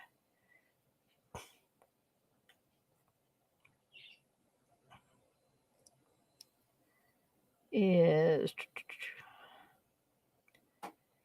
another movie that I don't know how I missed this one. Hot Pursuit from 1987. John Cusack plays a character named Dan Bartlett. Or I don't think, maybe I have seen it, but I think it's been a while since I saw it. So let's see. This one has, of course, John Cusack, Robert Loggia, Jerry Stiller, Ben Stiller, Keith David.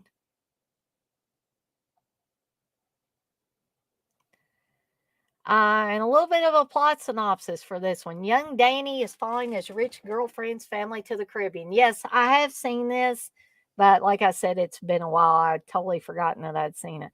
But suddenly he simply must take a chemistry test and cannot go with them. After they have left, he gets a leave from his professor and takes a plane to find them. But he is not quite sure where they are and meets smugglers, crazy captains, and murderers. This was Ben Stiller's cinema acting debut. And this was also referenced in Rewind This from 2013.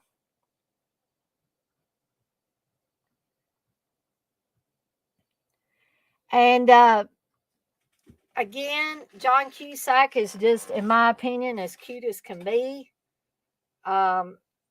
I'm telling you, this guy is like a puppy dog. I don't want to put a collar and a leash on him or anything, but I just want to take him home. Um, and especially when he's in these types of movies where it's just so innocent and, again, compared with stuff that's out now, just so clean and, like I said, innocent. Very, very innocent, compared to the movies we've got out now. Um, and I remember again really liking John Cusack's character and the madcap adventures that he goes on. And it always seems with John Cusack's characters, no matter how crazy things get in the movies that he's in, the character still seems to take it all in stride. And I don't know if that comes just from John Cusack's personality, or he just has that innate ability to be able to do that no matter what role he's in.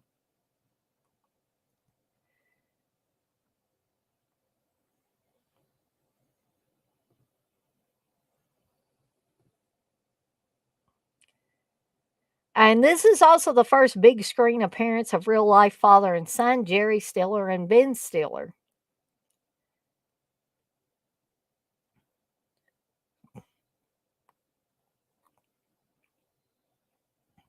The New York Times review said that the movie makes Gilligan's Island 1964 look like the night of the iguana.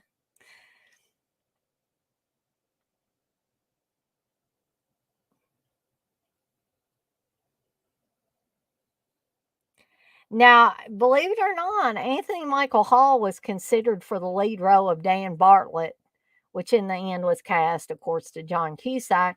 Again, as much as I like Anthony Michael Hall, I think they made the right choice by hiring John Cusack for the role.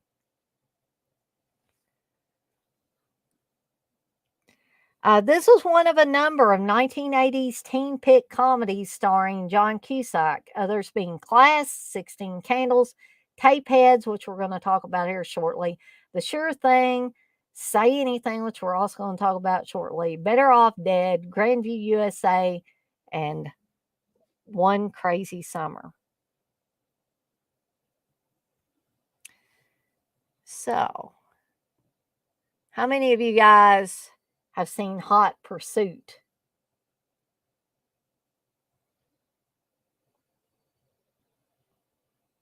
Hey, Darren.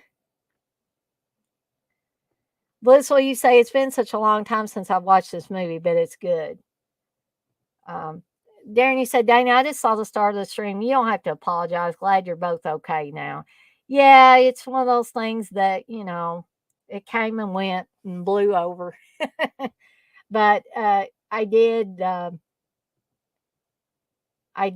do a little editing to the original video. Okay. So, Texas, have you seen Hot Pursuit? I was just wondering if I had watched a few more of these than you, or it was about the same, or Blissful may have us all beat. Because I think she's seen just about every one I mentioned. Let's see. So, I hope I'm not going through these too quickly. It's just that, I'm looking down at the clock and it's almost 10. And I don't want to make people just too tired come tomorrow. So the next one is one that I have not seen, but I think I would like to see it. Broadcast News from 1987. Which also has William Hurt, Albert Brooks, and Holly Hunter in it. John Cusack and Joan Cusack are in it. Joan Cusack plays Blair Lytton in this movie.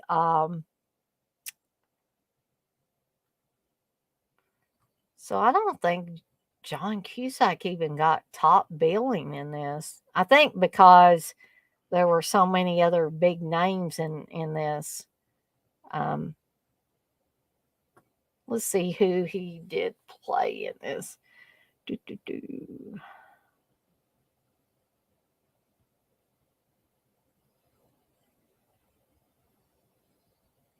It seems Joan Cusack was further up the chain on this one than her brother was. John Cusack was way far down on the list. He plays an angry messenger in this. This was directed and written by James L. Brooks. But like I said, William Hurt, Albert Brooks, Holly Hunter, Robert Prosky, Lois Chiles, Jack Nicholson. And here's a name that I haven't seen in a long while, Jenny James. Um, Jenny James, I don't know how many of you remember the movie Alex, the Life of a Child, about Alex DeFord, who was Frank DeFord's daughter, um, the sports guy. And she had cystic fibrosis and died at a very young age. But Jenny James played young Alex in the movie. Um, she was also in a lot of other, movies, A Smoky Mountain Christmas. She was in an episode of Amazing Stories. She was in Secret Garden. In broadcast news, she played young Jane in the movie. But like I said, I hadn't seen the name Jenny James in a long, long time. But if you want to watch a very powerful performance by Jenny James, um, don't watch it when you're already feeling sad because, there is, the death of a child before the end of the movie. But if you want to watch a really powerful performance from a really young actress, I would suggest Alex, the Life of a Child. So this movie, little bit of a plot synopsis on this one. Basket Case Network news producer Jane Craig falls for new news reporter Tom Grunick, a pretty boy who represents the trends towards entertainment news she despises. Aaron Altman, a talented but plain correspondent, carries an unrequited torch for Jane. Sparks fly between the three as the network prepares for big changes, and both the news and Jane must decide between style and substance. So this is one, I've heard about broadcast news in the past. Didn't even realize that John Cusack was in it. But I definitely want to be able to watch it at some point.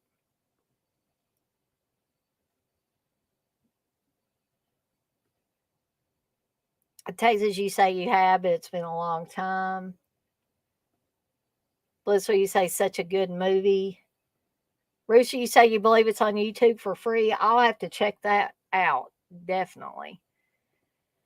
So, going back to our list here.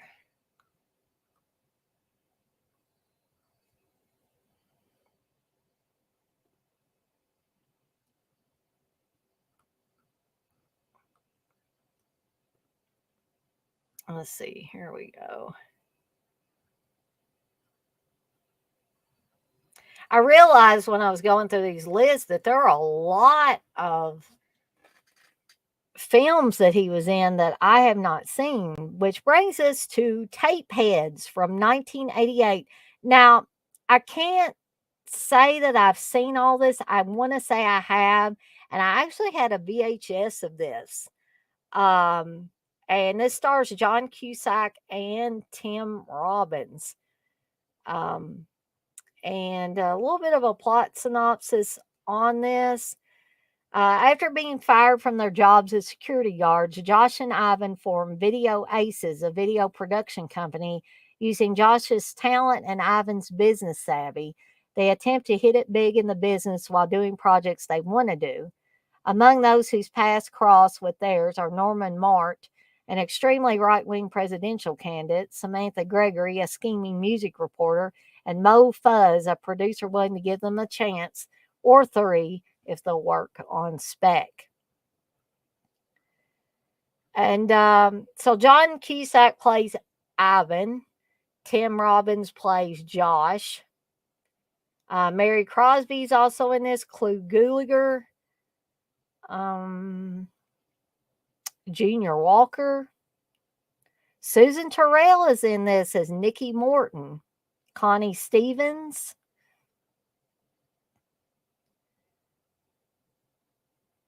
Lyle Azado. Um, yeah.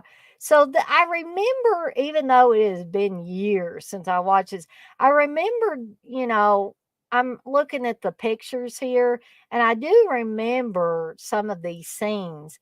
And I do remember enjoying it, but it was a little bit of, at that point in time, we've seen John Cusack in later years, even after this, playing roles that he was not familiar as playing back in the early days of his career.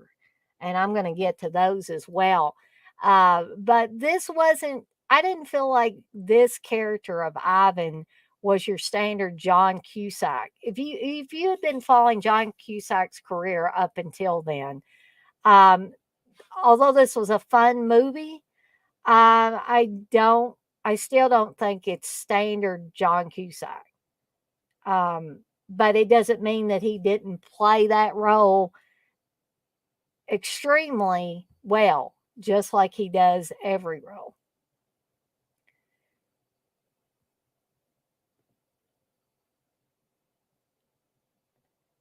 Texas, you say, I love this one. I have an Anchor Bay DVD, which came with a CD of the theme song.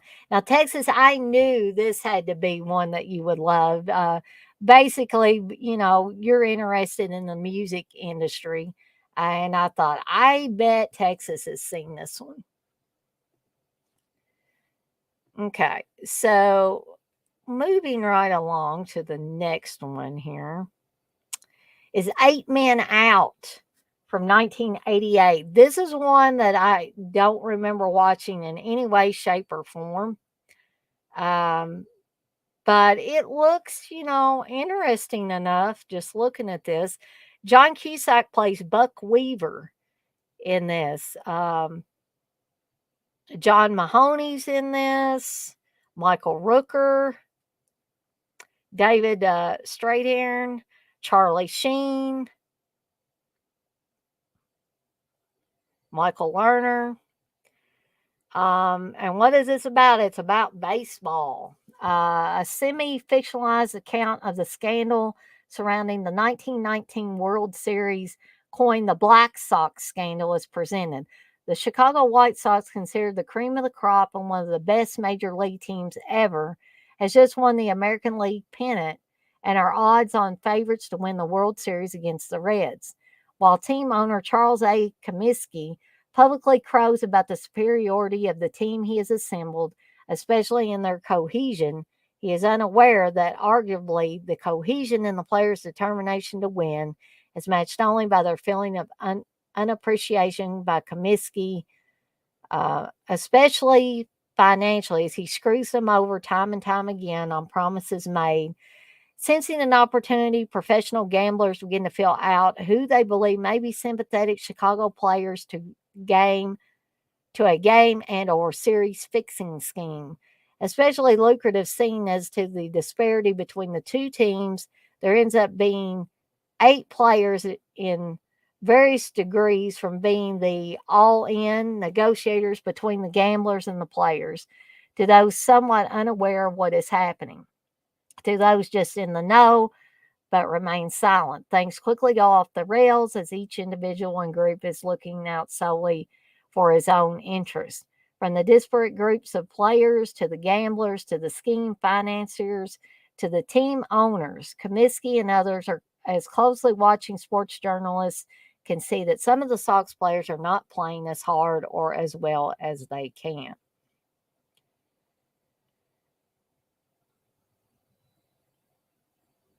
And here's a quote by Buck Weaver, John Cusack's character in the film. You get out there and the stands are full and everybody's cheering. It's like everybody in the world's come to see you. And inside of that, there's the players. They're yakking it up. The picture, the pitcher throws and you look for that peel. Suddenly there's nothing else in the ballpark but you and it. Sometimes when you feel right, there's a groove there and the bat just eases into it and meets that bat or meets that ball. When the bat meets that ball and you feel that ball just give, you know it's going to go a long way. Damn, if you don't feel like you're going to live forever. And I think that's a pretty good quote. I am not a baseball fan by any stretch of the imagination, but I do like films that have to do with baseball. For Love of the Game, Field of Dreams, A League of Their Own, all that kind of stuff. But the thing about those types of movies, and I think that this movie would fit in there too, is it's not all about baseball. There's other plot points, other storylines going on. And that's what I love about these types of movies. Not necessarily the baseball element. Oh, and we could include the Sandlot in there as well. Um, but it's the relationships between the characters and the way it's intertwined with the baseball game and all of that. I think that that is what is the genius of these movies. Um, and usually they get really good actors and actresses in these. Blissful, you say baseball movie. My dad loved it. Anything baseball. Yeah, my dad, I don't know that he has seen this one. I may mention it to him because he loves sports, basketball, baseball, football, all that stuff. So a movie that's already got that in it. I remember Dad watching A League of Their Own when it came out and, just laughing at it. Texas, you say this movie is fantastic. That's what you say that's one of the best sounds in the world. So I'm thinking about seeking out 8 Men Out to watch because, like I said, that is another one that I have not seen.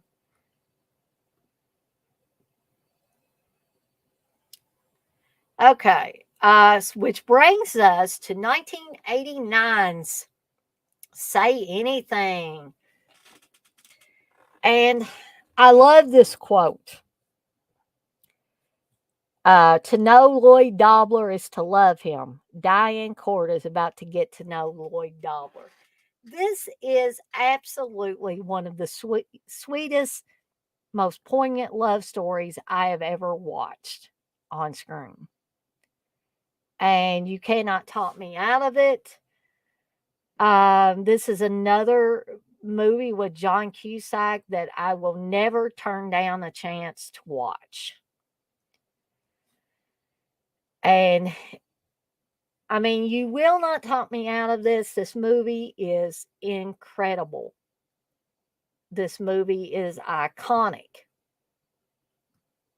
And not just that scene with John Cusack's character of Lloyd holding the boombox over his head, playing the Peter Gabriel song. Okay.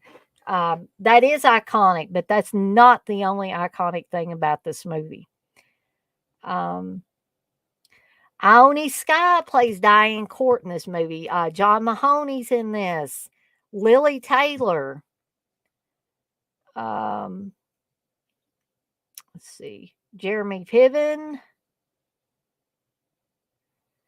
This was directed and written by Cameron Crowe, which, as you'll maybe remember early on, I was talking about how I thought Cameron Crowe pretty much had his finger on the pulse of the youth at the time when he was making a lot of his movies. And some people might disagree with that.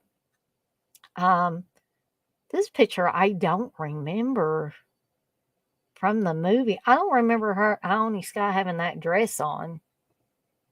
But, anyways. So, a little bit of a plot synopsis, just in case there's some of you out there that may not have heard of this movie. High school senior Lloyd Dobler wants nothing more than to go out with beautiful and intelligent Diane Court. Lloyd attempts to win her heart over the objections of her overprotective father before Diane leaves for a scholarship in England. So producer James Brooks said the movie was inspired when Brooks saw a man walking with his daughter and wondered what would happen if the father committed a crime, which some people may be thinking, well, why did that come to him?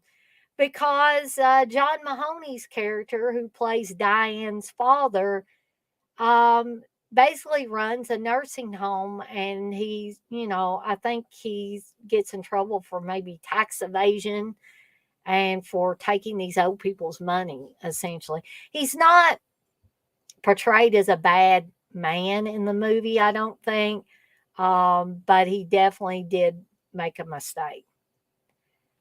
Um, so during the iconic scene of Lloyd holding the boombox over his head, the actual song being played during the filming was reportedly Turn the Other Way by Fishbone. In Your Eyes was added in post production.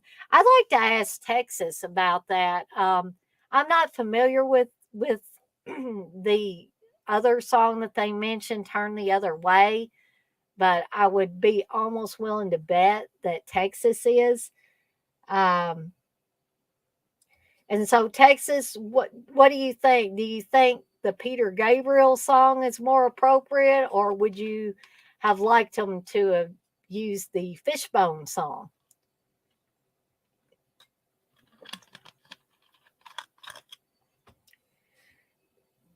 Texas, you and me both. You say this is another one that I really like. Blissful, you say I adore this movie, as do I.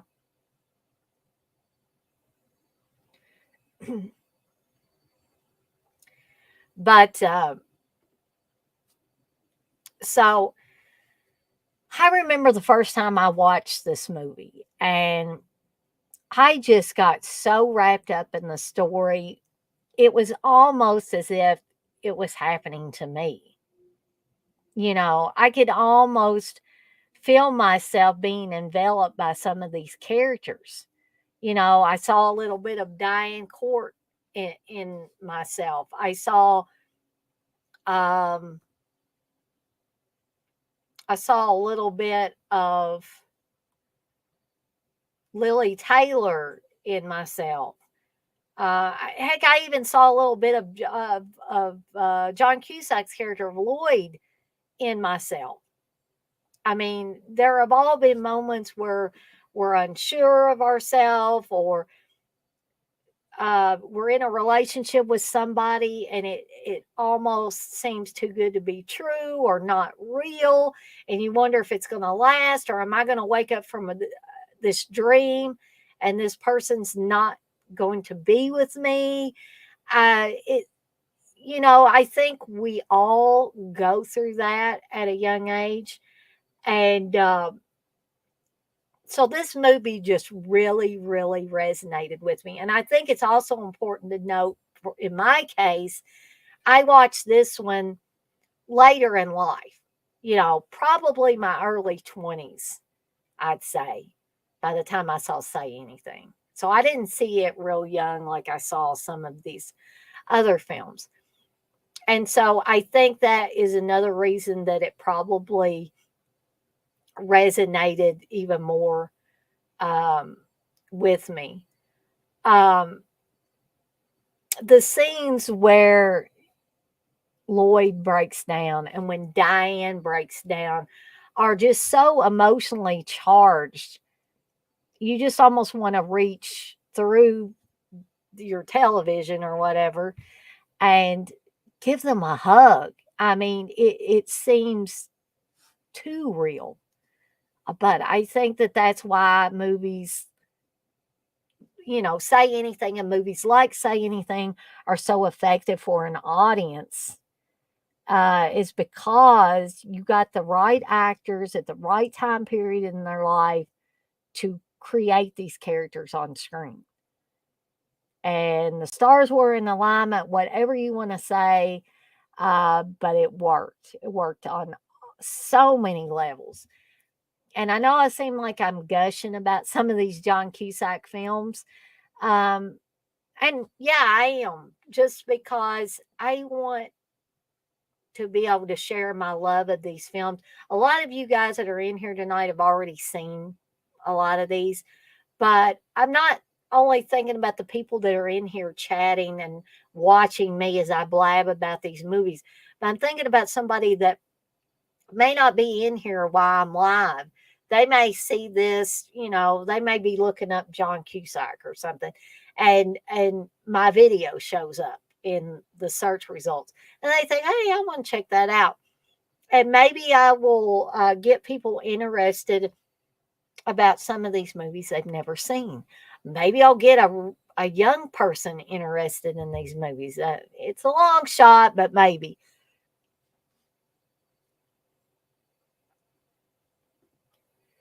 Tasty, you say it really wouldn't have fit the scene. Fishbone is a great band, but the Gabriel song fits the scene perfectly. And Blissful, you say Texas, I agree completely. Hey, Kelly, you say, hey, Dana, love John Cusack. Yes, ma'am, so do I. So do I.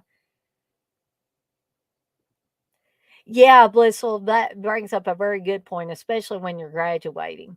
I had already graduated by the time I saw it, but I was still young enough that I remember all of that uncertainty about your future or who you were going to end up with and all of that. Kelly, you said the scene of him with the stereo outside the window still gets me in the heart. It makes me feel like a teenager with a crush. Yes, ma'am. Spot on.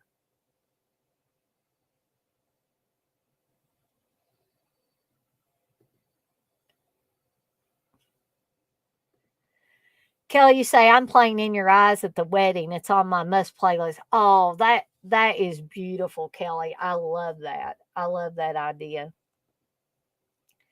Um, so let's see if there's a little let's see if there was a little trivia, a little more trivia. Um that oh yeah. This quote is great. It's very poignant. But the quote that Lloyd says, "I gave her my heart and she gave me a pen," was voted number 73 of the 100 greatest movie lines by Premiere in 2007. If I was making the list, that one would have been further up than 73, but I still think that's cool. This is the directorial debut of Cameron Crowe as well, guys. Both actors in the famous boombox scene were filmed separately. Cusack held the box in the middle of the park in North Hollywood across from a 7-Eleven.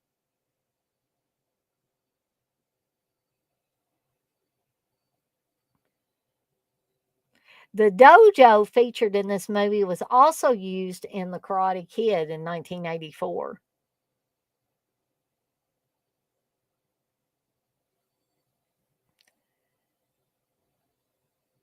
And I wonder if you guys picked this out there. When Lloyd drives along 45th Street in Seattle, he passes the Guild 45th Theater, which is showing tape heads in which Cusack also appeared. Cameron Crowe commissioned the Smithereens to write the movie's theme song. They came up with A Girl Like You. Crowe thought the lyrics were too leading. They outlined the entire plot. So he rejected it in favor of Peter Gabriel's In Your Eyes. A Girl Like You was included in their next album, 11, and the movie Backdraft from 1991.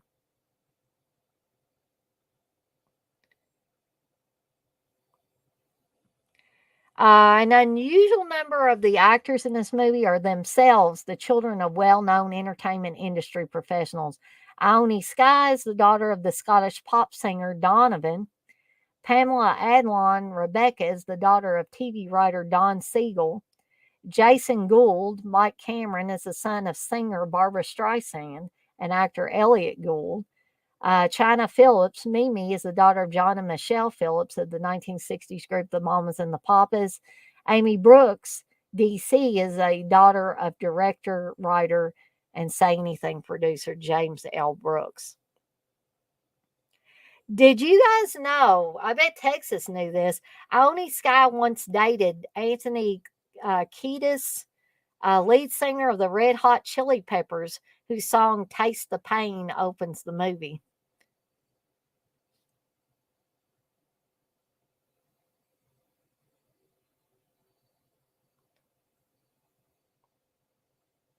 Someone else that is also in this movie that was in the iconic Heathers and who sadly also passed away at an early age. Hold on here. I know her face and everything, but I am totally forgetting her name.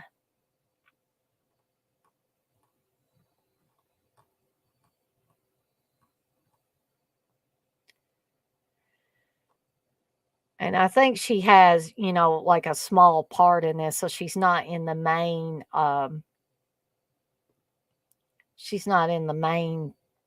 crew or cast. All right, let's see if I can find her. Oh, I think I just saw her name there. I don't know why my mouse is acting funky. I got this new mouse, and it seems like every mouse I get wants to act crazy on me at some points in times. Well, I believe it's Kim Walker. I'll try to get my mouse moving here again for you guys. Oh no, it's just doing that stupid thing it does. Oh, goodness gracious. Well, I've got to have a mouse that works so I can get back to my other screen. This is definitely not the time for this thing to think out on me. Sorry, guys. There it goes. Okay. Well, it was. It moved for half a second and then. Oh, this is irritating me to no end. I am so sorry, guys.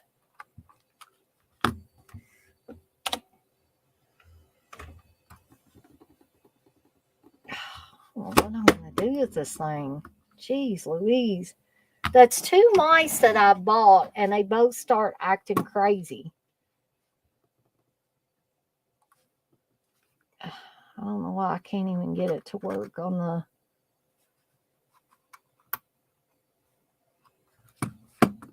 Guys, I am so sorry.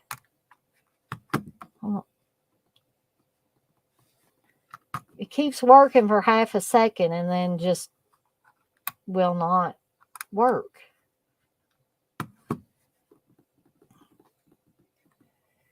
Okay, well, let me give it a break here. I'm just going to turn it off for a second. And I'm going to talk about Kim Walker and her role in Heathers. She played one of the Heathers, one of the blonde Heathers, the really bitchy Heather. But unfortunately, Kim Walker died of brain cancer when she was quite young. But I really liked her character, who's seen in a really short scene in Say Anything, as a girl that's at a party that Lloyd takes Diane to. And she goes on and on about Diane Court, and how she just thinks Diane Court's the greatest. But I like that character that Kim Walker plays a lot better than the character in Heather's. Okay. So I guess my mouse need a little timeout or something. Uh,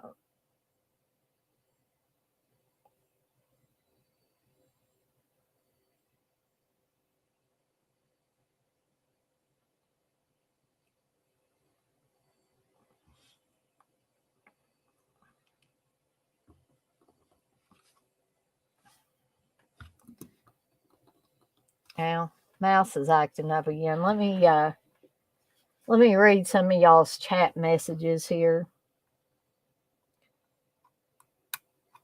I'm beginning to think I shouldn't get a Bluetooth mouse ever, because I have such connection problems. I don't know if something messes with my Bluetooth connection or what goes on, but it just, okay. All right, gonna read. I'm gonna turn this sucker off again. It never acts up for this long. But anyway, uh, Kelly, you say yes. It's like the feeling of love that is so pure, like your heart breaks because you love them so much. Yes. Yes, 1980s Betamax, I do. I actually talked about Class. That was the first movie I talked about where he played Roscoe. Rob. I gave her my heart and she gave me herpes. That's one way to change up that line, isn't it? Okay.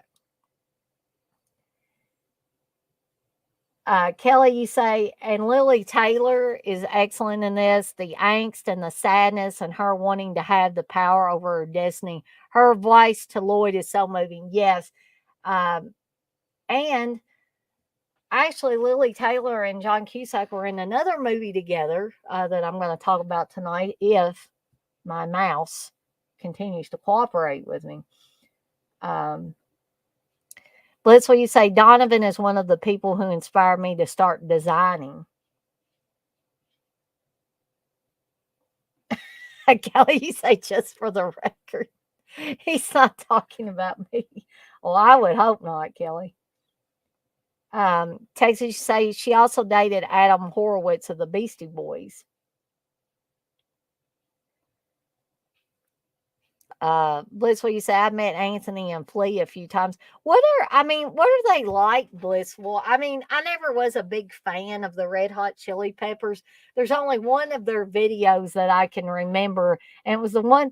Wasn't there a video where they had like socks or something on their penises or something? Or am I just totally, misremembering that?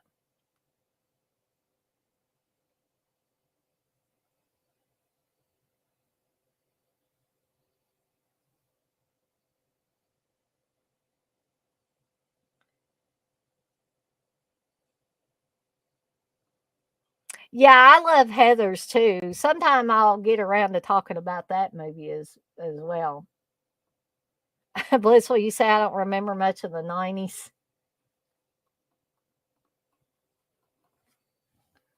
Oh, Lordy. Guys, just give me 1 second. I'm going to unplug this Bluetooth thing, transmitter, because I think maybe that's, I don't know, loses its connection sometimes, but I just don't think it has a real good, it's just not wanting to work at all tonight for some reason.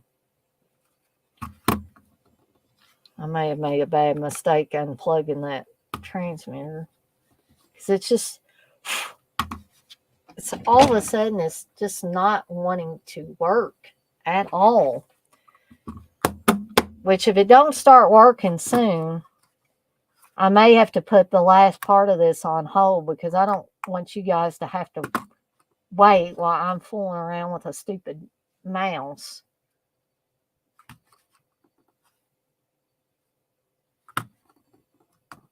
But this is really irritating me. This is the first time it's ever done that in the middle of a stream.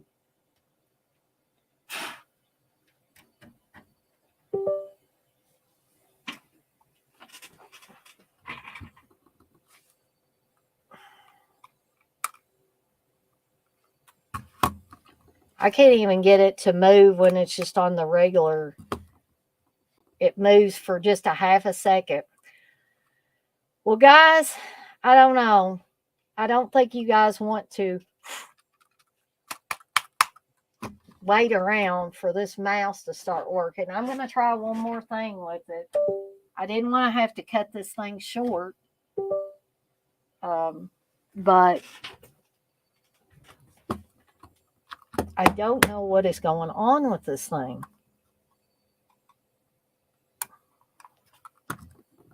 it is just not, it's not wanting to work at all. And I don't know if it's, hold on, guys. Let me try something. Maybe the batteries run down on it. I tend to forget about that sometimes, that the batteries will run down on them. Now, you got to charge them at some point, Dana. And unfortunately, I forget that at some points in times. Mm-hmm.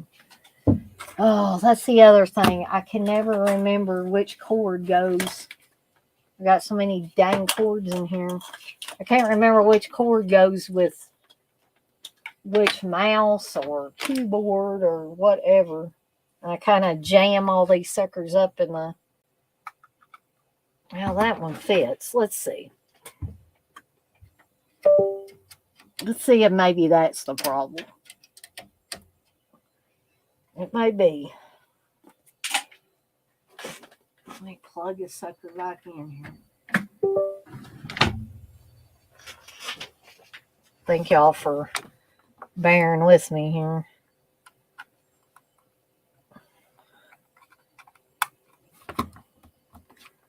Well, all right. Maybe it will work. I got it plugged in here. Okay. Rob, you said the writer and director of Heathers followed it up with the Bruce Willis movie Hudson Hawk. What a disappointment. Hey, TJ, you say Lily Taylor played sad and melancholy. You say, that's what you say, they were odd but nice. TJ, you say can't talk. Lily Taylor played sad and melancholy better than anyone. I think she did too.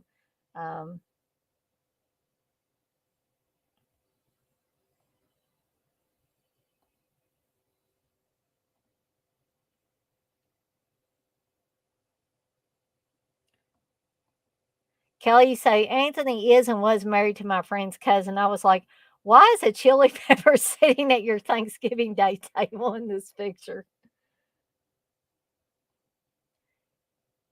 Blissful, you say, I joined the hairband tribe. I've met so many amazing people.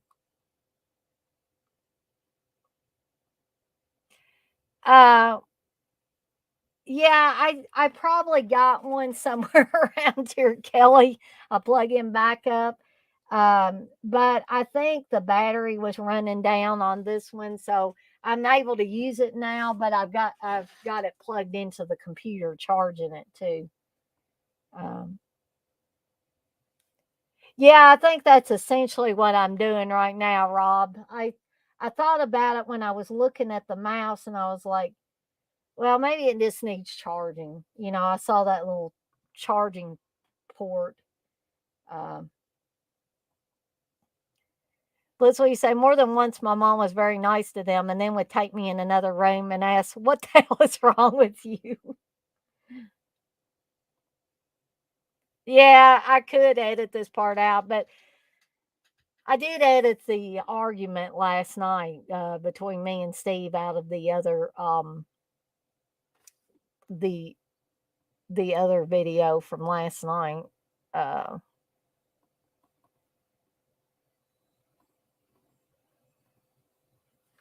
I don't know what the heck. There we go. Um, there we go. Um, so if the video isn't through processing, in case those of you that wanted to watch the night school watch along and notice that I'd taken it down momentarily, you should be able to see it later. But anyway, back to the movies here. Gonna go back to the list of movies.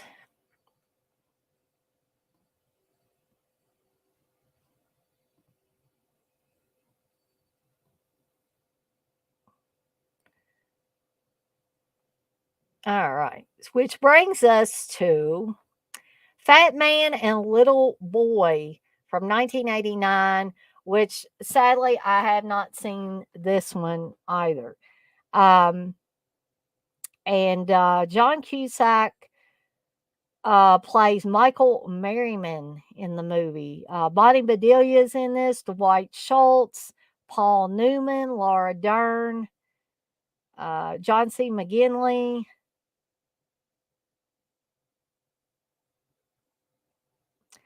And what is this movie about? Well, in real life, Robert Oppenheimer was the scientific head of the Manhattan Project, the secret wartime project in New Mexico where the first atomic bombs were designed and built.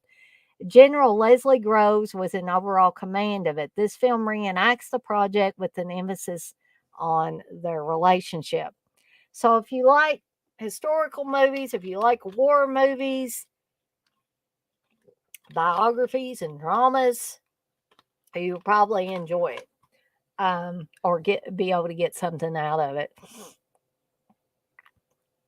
Um, Although I'm probably not jumping to watch this particular one, I do eventually want to see it, mainly because John Cusack's in it. And he pretty much looks like he's top billed in this one. Um, so the code names for the weapons, and this is where the title of the movie comes from, Fat Man and Little Boy, stem from characters in the written stories of writer Dashiell Hammett. Originally, the names Fat Man and Thin Man were lifted directly from the stories, but the Thin Man weapon design, plutonium gun type weapon, had to be abandoned. To the relatively small uranium gun type weapon that followed was then named Little Boy as a contrast to Fat Man. Um, so I can't really talk a lot about this movie because I haven't seen it. It does seem intriguing, but I'm probably going to try to catch up on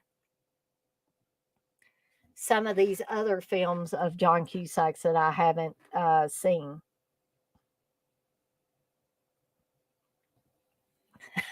Plus, what you say might have virtual decon killing your mice. Maybe so. Bliss, will you say I don't remember watching this one? Um, oh, Kelly, you said you found the name of it. Okay. Yeah, and again, although I'm not, jumping to watch it like some of these others that I haven't seen, I still, eventually I want to see all of these movies that John Cusack has been in. Which brings us to the next one from 1990, The Grifters. And John Cusack plays a character named Roy Dillon. And it seems like I may have seen this or seen parts of it because it seems very familiar. Um, so Angelica Houston, Annette Bening, let's see who else is in here.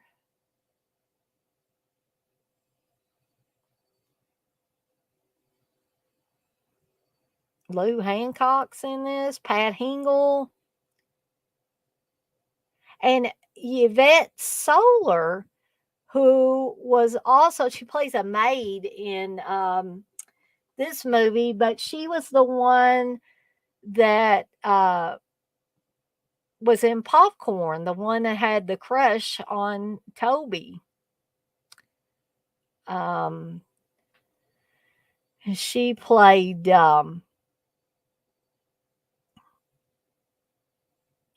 Joni in Popcorn.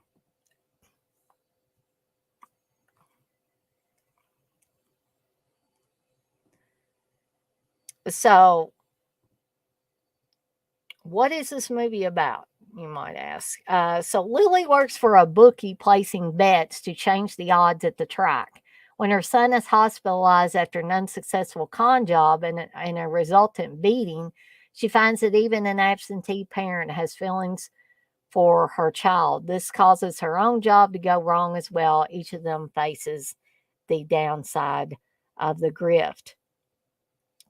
So a little trivia here. The studio wanted Martin Scorsese to direct the film himself, but he personally chose Stephen Frears to do the job while Scorsese stayed on as a producer.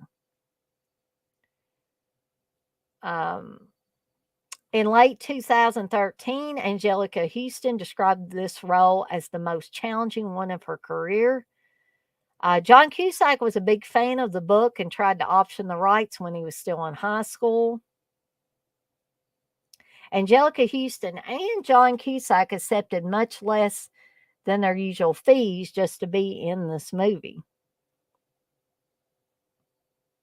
The opening narration is done by Martin Scorsese.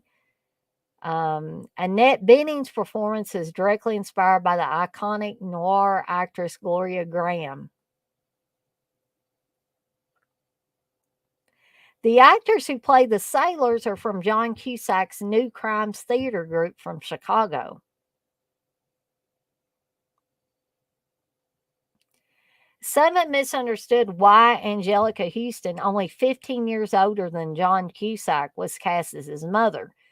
But this age difference is true to the story. In the novel, Lily gave birth to Roy when she was not quite 14. As mentioned in the movie as well, and when the book's events occur, she is 39 and Roy is 25. The age of Mora, renamed Myra for the movie, isn't given, but Roy quietly estimates that she's about 35. When this movie was filmed, Houston, Cusack, and Annette Bening, who portrays Myra, were 38, 23, and 31, respectively. Michelle Pfeiffer was originally considered for the role that went to Annette Bening. Annette Bening said she accepted to get full frontally nude in this film because she felt the scenes were comedic rather than dramatic. I thought I could do them because of the context it was in. It made sense to me. It was appropriate to the part. It wasn't exploitive. So anybody that wants to see full frontal nudity from Annette Bening, you can get it from this movie. The Arizona motel sequence from Lily's approach through her dialogue with the clerk mirrors that from Psycho. Cher and Gina Davis both turned down the role of Lily Dillon. Lily Tomlin was considered for the role of Lily Dillon. Melanie Griffith was considered for the role of Myra. And Sissy Spacek met with Stephen Frears to discuss the part of Lily.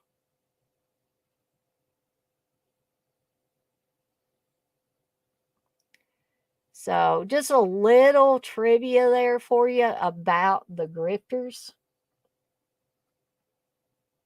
That's another one I need. I'm not sure that I've seen all of it. Robbie said The Grifters is really good based on a Jim Thompson book. Texas says great movie. Robbie said Jim Thompson is a fantastic crime author. Stephen King used to talk about him a lot, so I checked him out, and he's one of my favorites now. You are exactly right, Rob. Yes, and I would agree with you too. Stephen Frears is a really good director for sure. Blitzwell, you say I don't remember if I watched this one.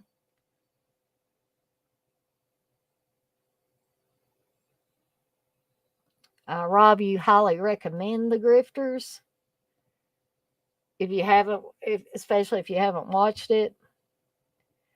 Blissful, you say Texas, we'll have to add this to our watch list. So I think Texas is in agreement on that, Blissful.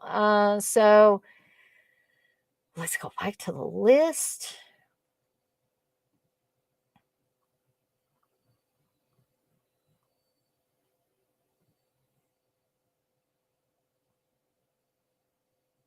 Which, let's see, brings us to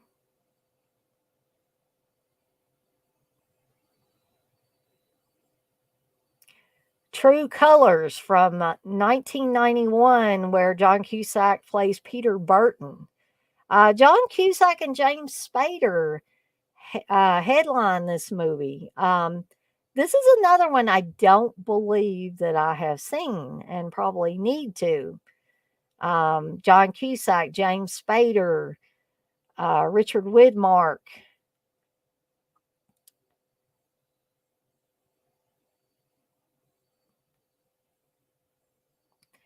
And what's this movie about? Little plot synopsis here. Peter and Tim are both law students looking to get into the battleground of politics in Washington, but they both have different ideals and ethics. Tim wants to pursue a career in justice, but Peter is determined to be a big political power broker any way he can, even if that means bending the rules. As their careers push them towards political opposites, their friendship must constantly adapt to the new situation. Tagline for this: lies, deceit, betrayal. It's what friendship is all about. Now, John Cusack, a little trivia on this, took over 600 hours of skiing lessons in preparation for this movie. The 600 hours is equivalent to 15 40-hour weeks. This was the final film of Richard Widmark.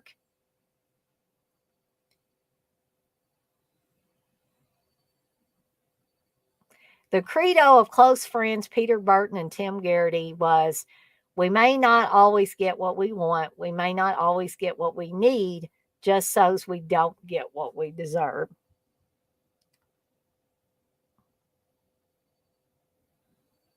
This title was the second part of Paramount Home Video's 3 to See rental program, if anybody remembers that, along with He Said, She Said, and The Perfect Weapon.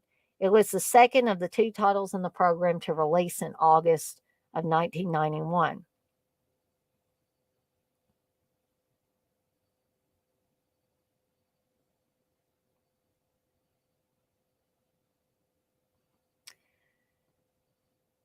So this is one that I see myself seeking out at some point to watch. Probably again not at the top of my list of of John Cusack films to see, but definitely intriguing enough that I will seek it out at some point. The next film is from 1991, Shadows and Fog. John Cusack plays student Jack in the movie. This is a Woody Allen picture. Um, I didn't ever realize that John Cusack was ever in a Woody Allen film. I know there have been a lot of people that have been in Woody Allen films over the years. Um, so Woody Allen's in it, of course. Mia Farrow, David Ogden Stiers, James Rebhorn, Madonna, John Malkovich, Donald Pleasance, Jodie Foster, and Lily Tomlin both play prostitutes in this movie. Kathy Bates plays a prostitute in this movie. Um, it looks like a black and white film. So, plot line for this: a small and insignificant bookkeeper, Kleinman, is awoken one night by his neighbor who wants his help to track down a strangler who's been killing people all over town. And keep in mind, this is a comedy, guys. The citizens form a vigilante committee, but when Kleinman has dressed, his neighbors have disappeared. Meanwhile, a circus has come to town. Ermy and Paul are two of the artists. After a fight, Ermy leaves the circus in the middle of the night. Eventually, she meets Kleinman, scared and alone. So I get the feeling that this is not a really big part for John Cusack. Um, but if you like Woody Allen films, you will probably enjoy it.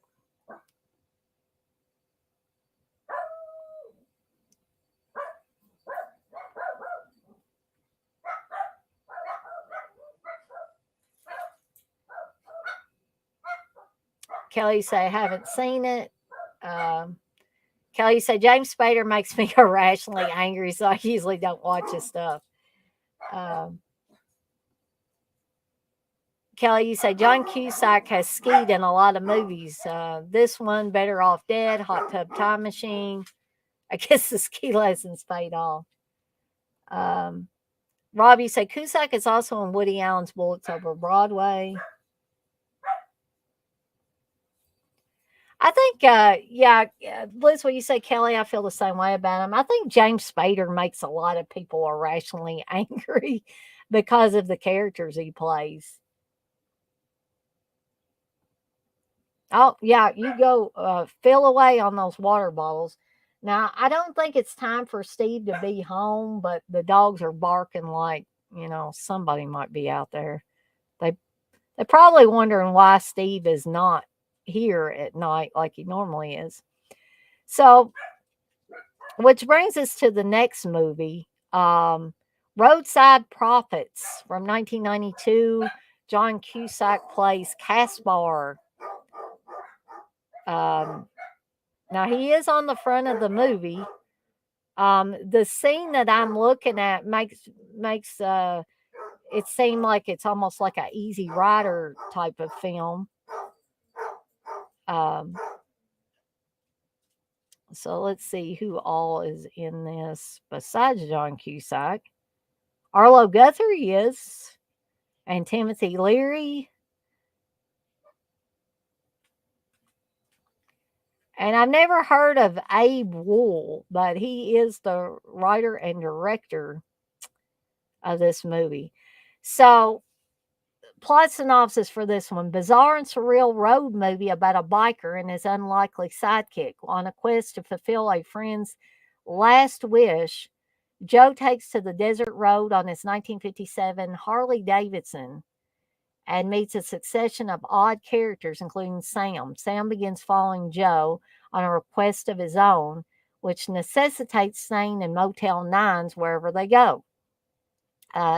Themes such as friendship, faith, and isolation are brought into sharp relief by strange situations, the lonely road, and the stark emptiness of the desert. There's also several humorous cameos. This is listed as an adventure comedy drama. The tagline is "They weren't born to be wild, it just turned out that way." Um, so,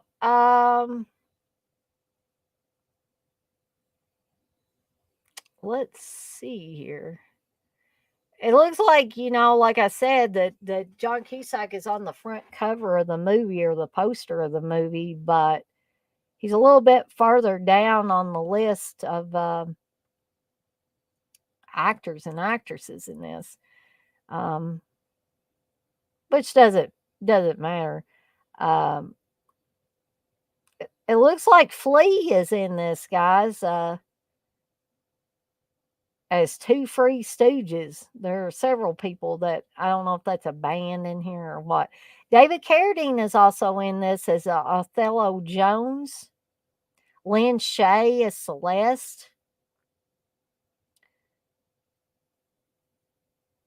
So this one, I'm a huge fan of Easy Rider, and although I don't expect it to be exactly like Easy Rider, this has kind of piqued my interest, and I would really like to see it.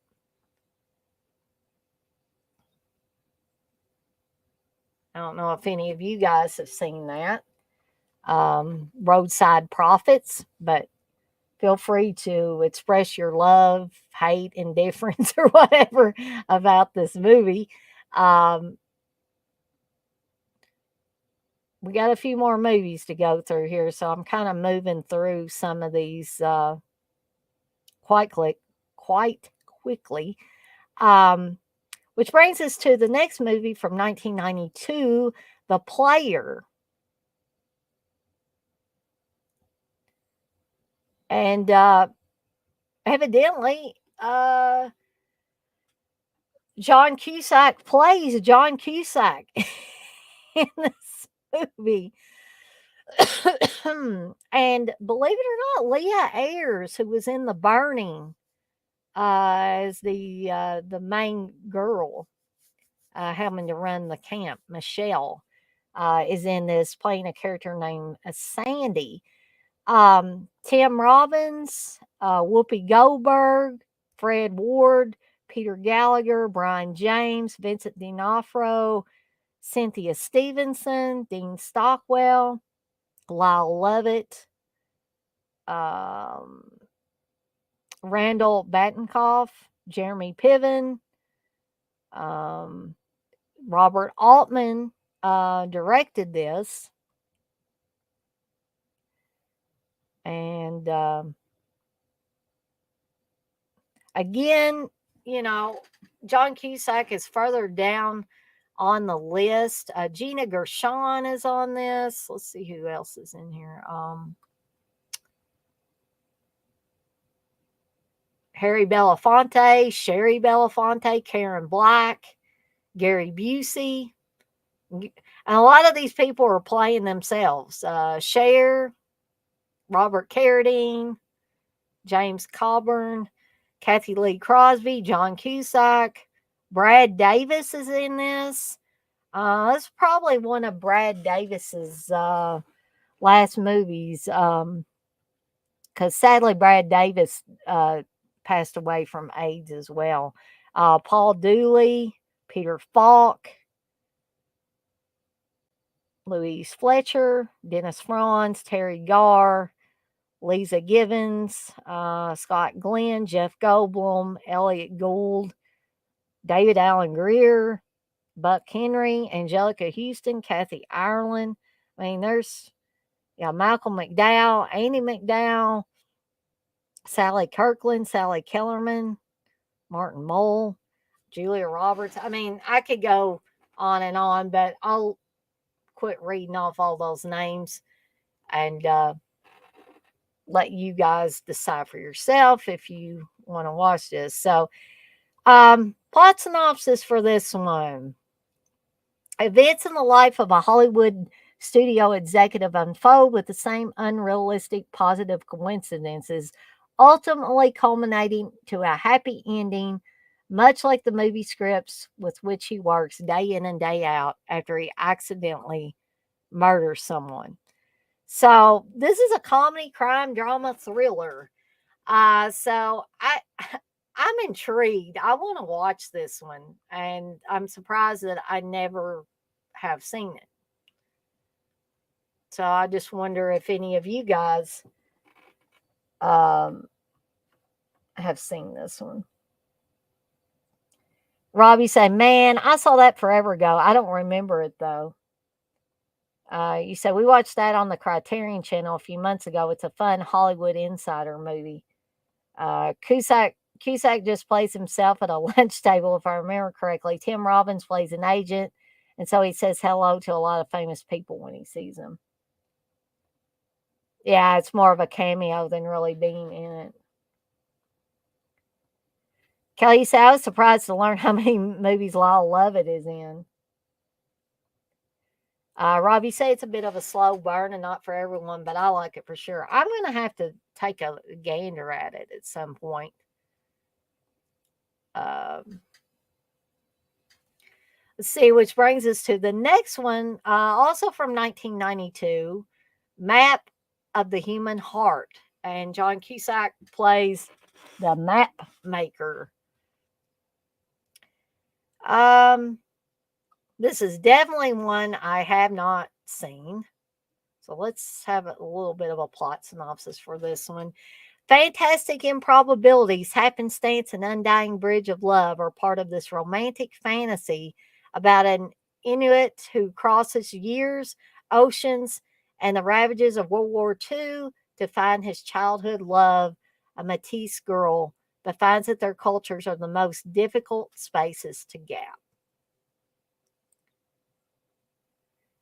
And as I said, John Cusack plays the map maker in this film. Jason Scott Lee, Patrick Bergen. Let's see.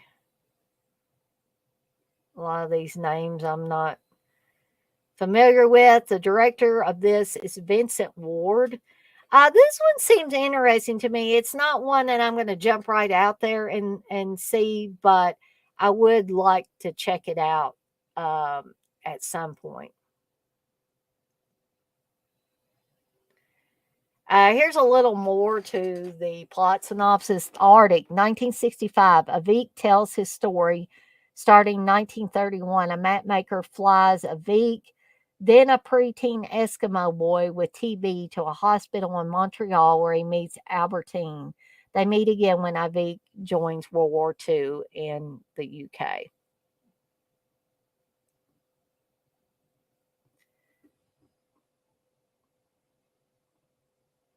Yeah, I think I had heard that about Lyle Lovett, Rob, that he was a big cinephile. Yes, John Cusack does, makes all the maps to the Ladies' Hearts. That is correct, Rob. So, have y'all seen the Map Maker? Has anybody seen that one? Can you give any more additional insight into it?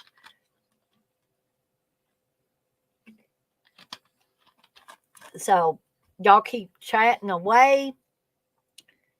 Like I said, there's quite a few more of these. Um, and so I'm trying to go through them a little bit quicker. Which brings us to 1992's Bob Roberts, where John Cusack plays a cutting edge host. Tim Robbins plays the title character of Bob Roberts. Alan Rickman's in this, Ray Wise, Brian Murray. Let's see. Tom Atkins is in this as Dr. Caleb Mink. David Strathairn, James Spader again as Chuck Marlin, and Helen Hunt as Rose Pondell. This is one I remember maybe seeing on satellite and cable. I've seen video covers for it, but it is sadly not one that I have watched yet. So, plot synopsis, documentary style look at the fictional senatorial campaign of Bob Roberts, an arch conservative folk singer turned politician. This political satire includes several original songs co written and performed by writer, director, and star Tim Robbins, and cameo appearances by other stars as reporters and news anchors. This was also Jack Black's feature film debut.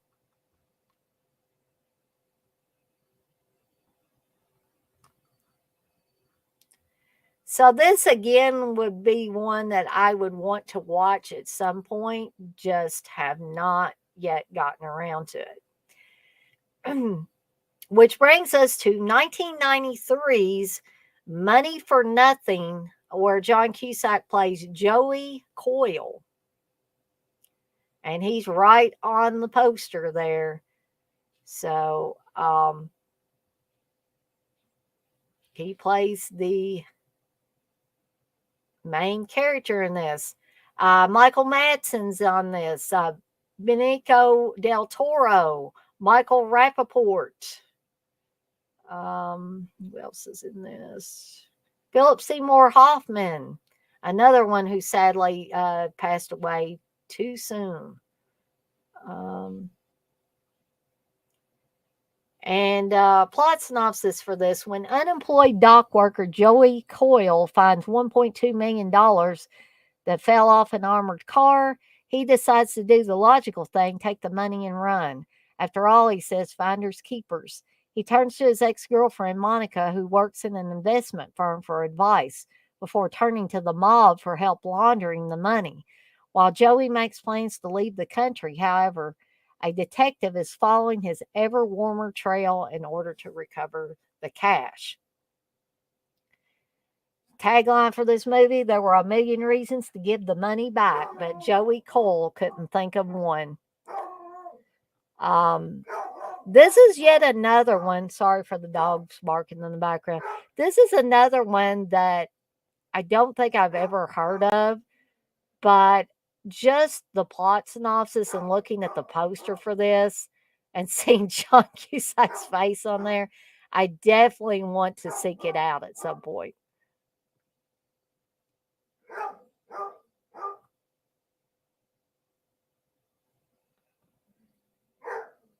You heard Alan Rickman, Blissful? Yep. So that brings us to Floundering from 1994, where John Cusack plays a character of J.C. Um, James LeGros is in this. Nina Semisco, Jeremy Piven. Let's see. And as I said, John Cusack plays JC in this movie. I was thinking, why was I thinking that? That this might have been a movie that Ted Raimi was in. I'm just going to scan through here. And yes, Ted Raimi was in Floundering as a safe salesman. Um, so I definitely need to see this both for John Cusack and Ted Raimi. So, plot synopsis for this one. In this scathing and subversive social comedy, life in post riot Los Angeles is dissected under the sardonic eye of John Boyes, an unemployed 30 nothing flounderer on Venice Beach who is trying to figure out what to do with his life. John can't be bothered with apathy, but no matter how much he wants to help people, he is too immobilized to do anything useful. Haunted by chronic insomnia and impending sense of doom, all he can do is watch, and John is an avid observer. Through his voyeuristic binoculars, he struggles to make sense of all the alienation and disaffection he sees in his neighborhood. In his journal, he meticulously chronicles the mundane down to the steadfast march of ants across his kitchen counter. John is desperately trying to keep one meaningless day from blending into the next. He compulsively watches homemade videos of LA riots looking for a clue, but everywhere around him in the city's social fabric is coming apart at the seams. And now is John Boy's own threadbare life that's about to unravel. Sammy, go lay down now. Um, this quote is nice. John's quote from the movie is VD. Who the fuck wants VD? Sammy, be quiet, please. Guys, I'll be done in a little bit, okay? Sammy, stop. You're being too loud. I'll have to edit you out of this video. Reg, go sit down now. Come on. Sorry, guys, for all the disturbances.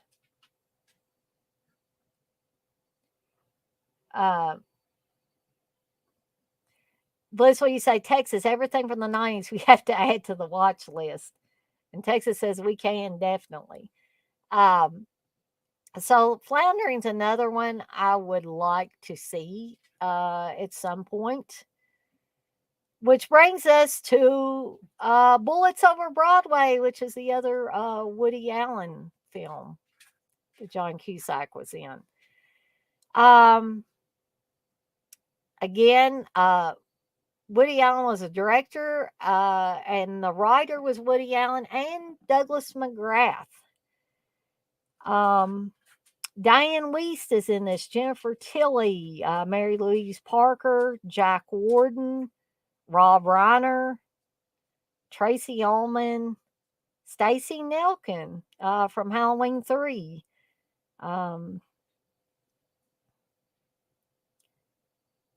So let's read the plot synopsis for this. This is kind of a long plot synopsis. 1920s Broadway playwright David Shane considers himself an artist and surrounds himself with like-minded people, most struggling financially as they create art for themselves, not the masses. David, however, believes the failure of his first two plays was because he gave up creative control to other people who didn't understand the material.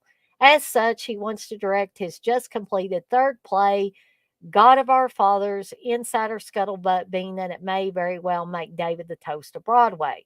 With David having no directing history, David's regular producer, Julian Marks, can't find any investors until a single investor who will finance the entire production comes onto the scene. He is Nick Valenti, big-time mobster, with the catch being that his dim-witted girlfriend, non-actress Olive Neal, get the lead role. A hesitant David and Julian, who are able to talk Nick into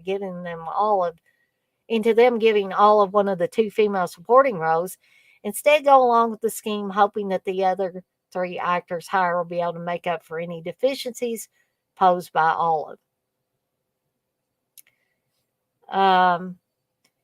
So there's a quite a bit more to that plot synopsis, but I don't want to keep going on and on about it. But the short version of this, in New York in 1928, a struggling playwright is forced to cast a mobster's talentless girlfriend in his latest drama in order to get it produced. And John Cusack plays David Shane in this one. Thank you, Kelly. Say, oh, I love all the puppies. Even the loudmouth ones, right, Kelly?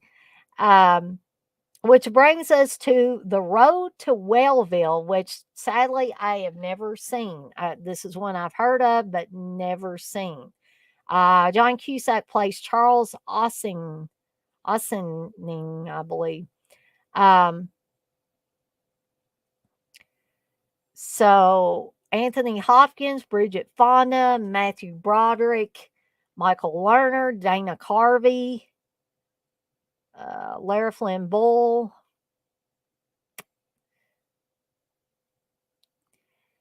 And what is this about? Plot synopsis. A madcap portrayal of William Lightbody's, that's Matthew Broderick's character, stay at the health farm run by serial king Dr. John Harvey Kellogg, played by Sir Anthony Hopkins. William's wife, Eleanor, Bridget Fonda, has persuaded him to go to Kellogg to have his system cleaned of impurities. Kellogg is very unconventional and almost barbaric in his treatments. So this is listed as a comedy and drama. And, honestly, it kind of piqued my interest just reading that plot synopsis. So I'm sure at some point I will be watching The Road to Wellville.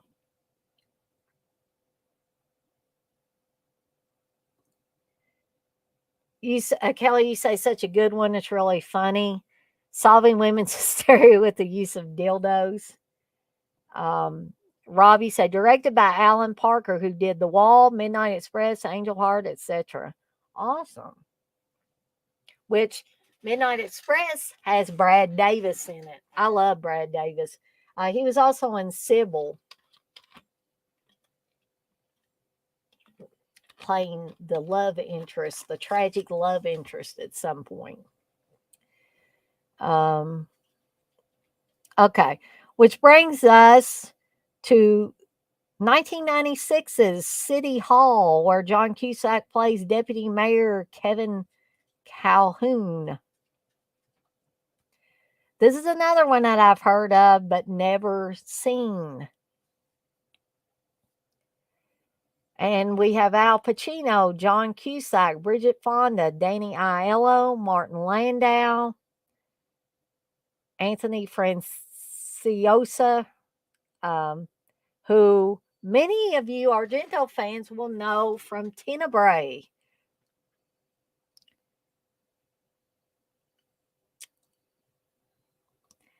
So, the plot synopsis for this one: a young boy dies from a stray bullet during a shootout between a cop and mob family member who had previously been suspiciously given probation, only to break its terms. New York Deputy Mayor Kevin Calhoun starts digging for the information. So, John Cusack has a pretty big part in this one, and this is another one that I don't know why I never watched it. I could see myself really getting into something like this. But if some of you in the chat have seen City Hall and want to share anything about that, feel free. Again, I'm going a little bit faster with these now, just so I hopefully don't keep people up so late. But guys, I may have to have a part 2 of this one because it's after 11 o'clock. So I think I'm going to cover Grosse Point Blank and Con Air, and then I'm going to call it a night. And we will cover the rest of these. Maybe I'll do the second part tomorrow night. I just didn't realize exactly how many films that John Cusack had been in. So let's talk a little bit about Grosse Point Blank. Um, I think I've seen part of Grosse Point Blank, but I don't think I've seen all of it. John Cusack plays Martin Q. Blank in this movie. Minnie Driver, Dan Aykroyd, Joan Cusack, Alan Arkin, Hank Azaria, Jeremy Piven again, um, and Cusack, who's another one of John Cusack's siblings, is also in this one. So, plot synopsis for Grosse Point Blank. Martin Blank is a freelance hitman who starts to develop a conscience, which causes him to muff a couple of routine assignments.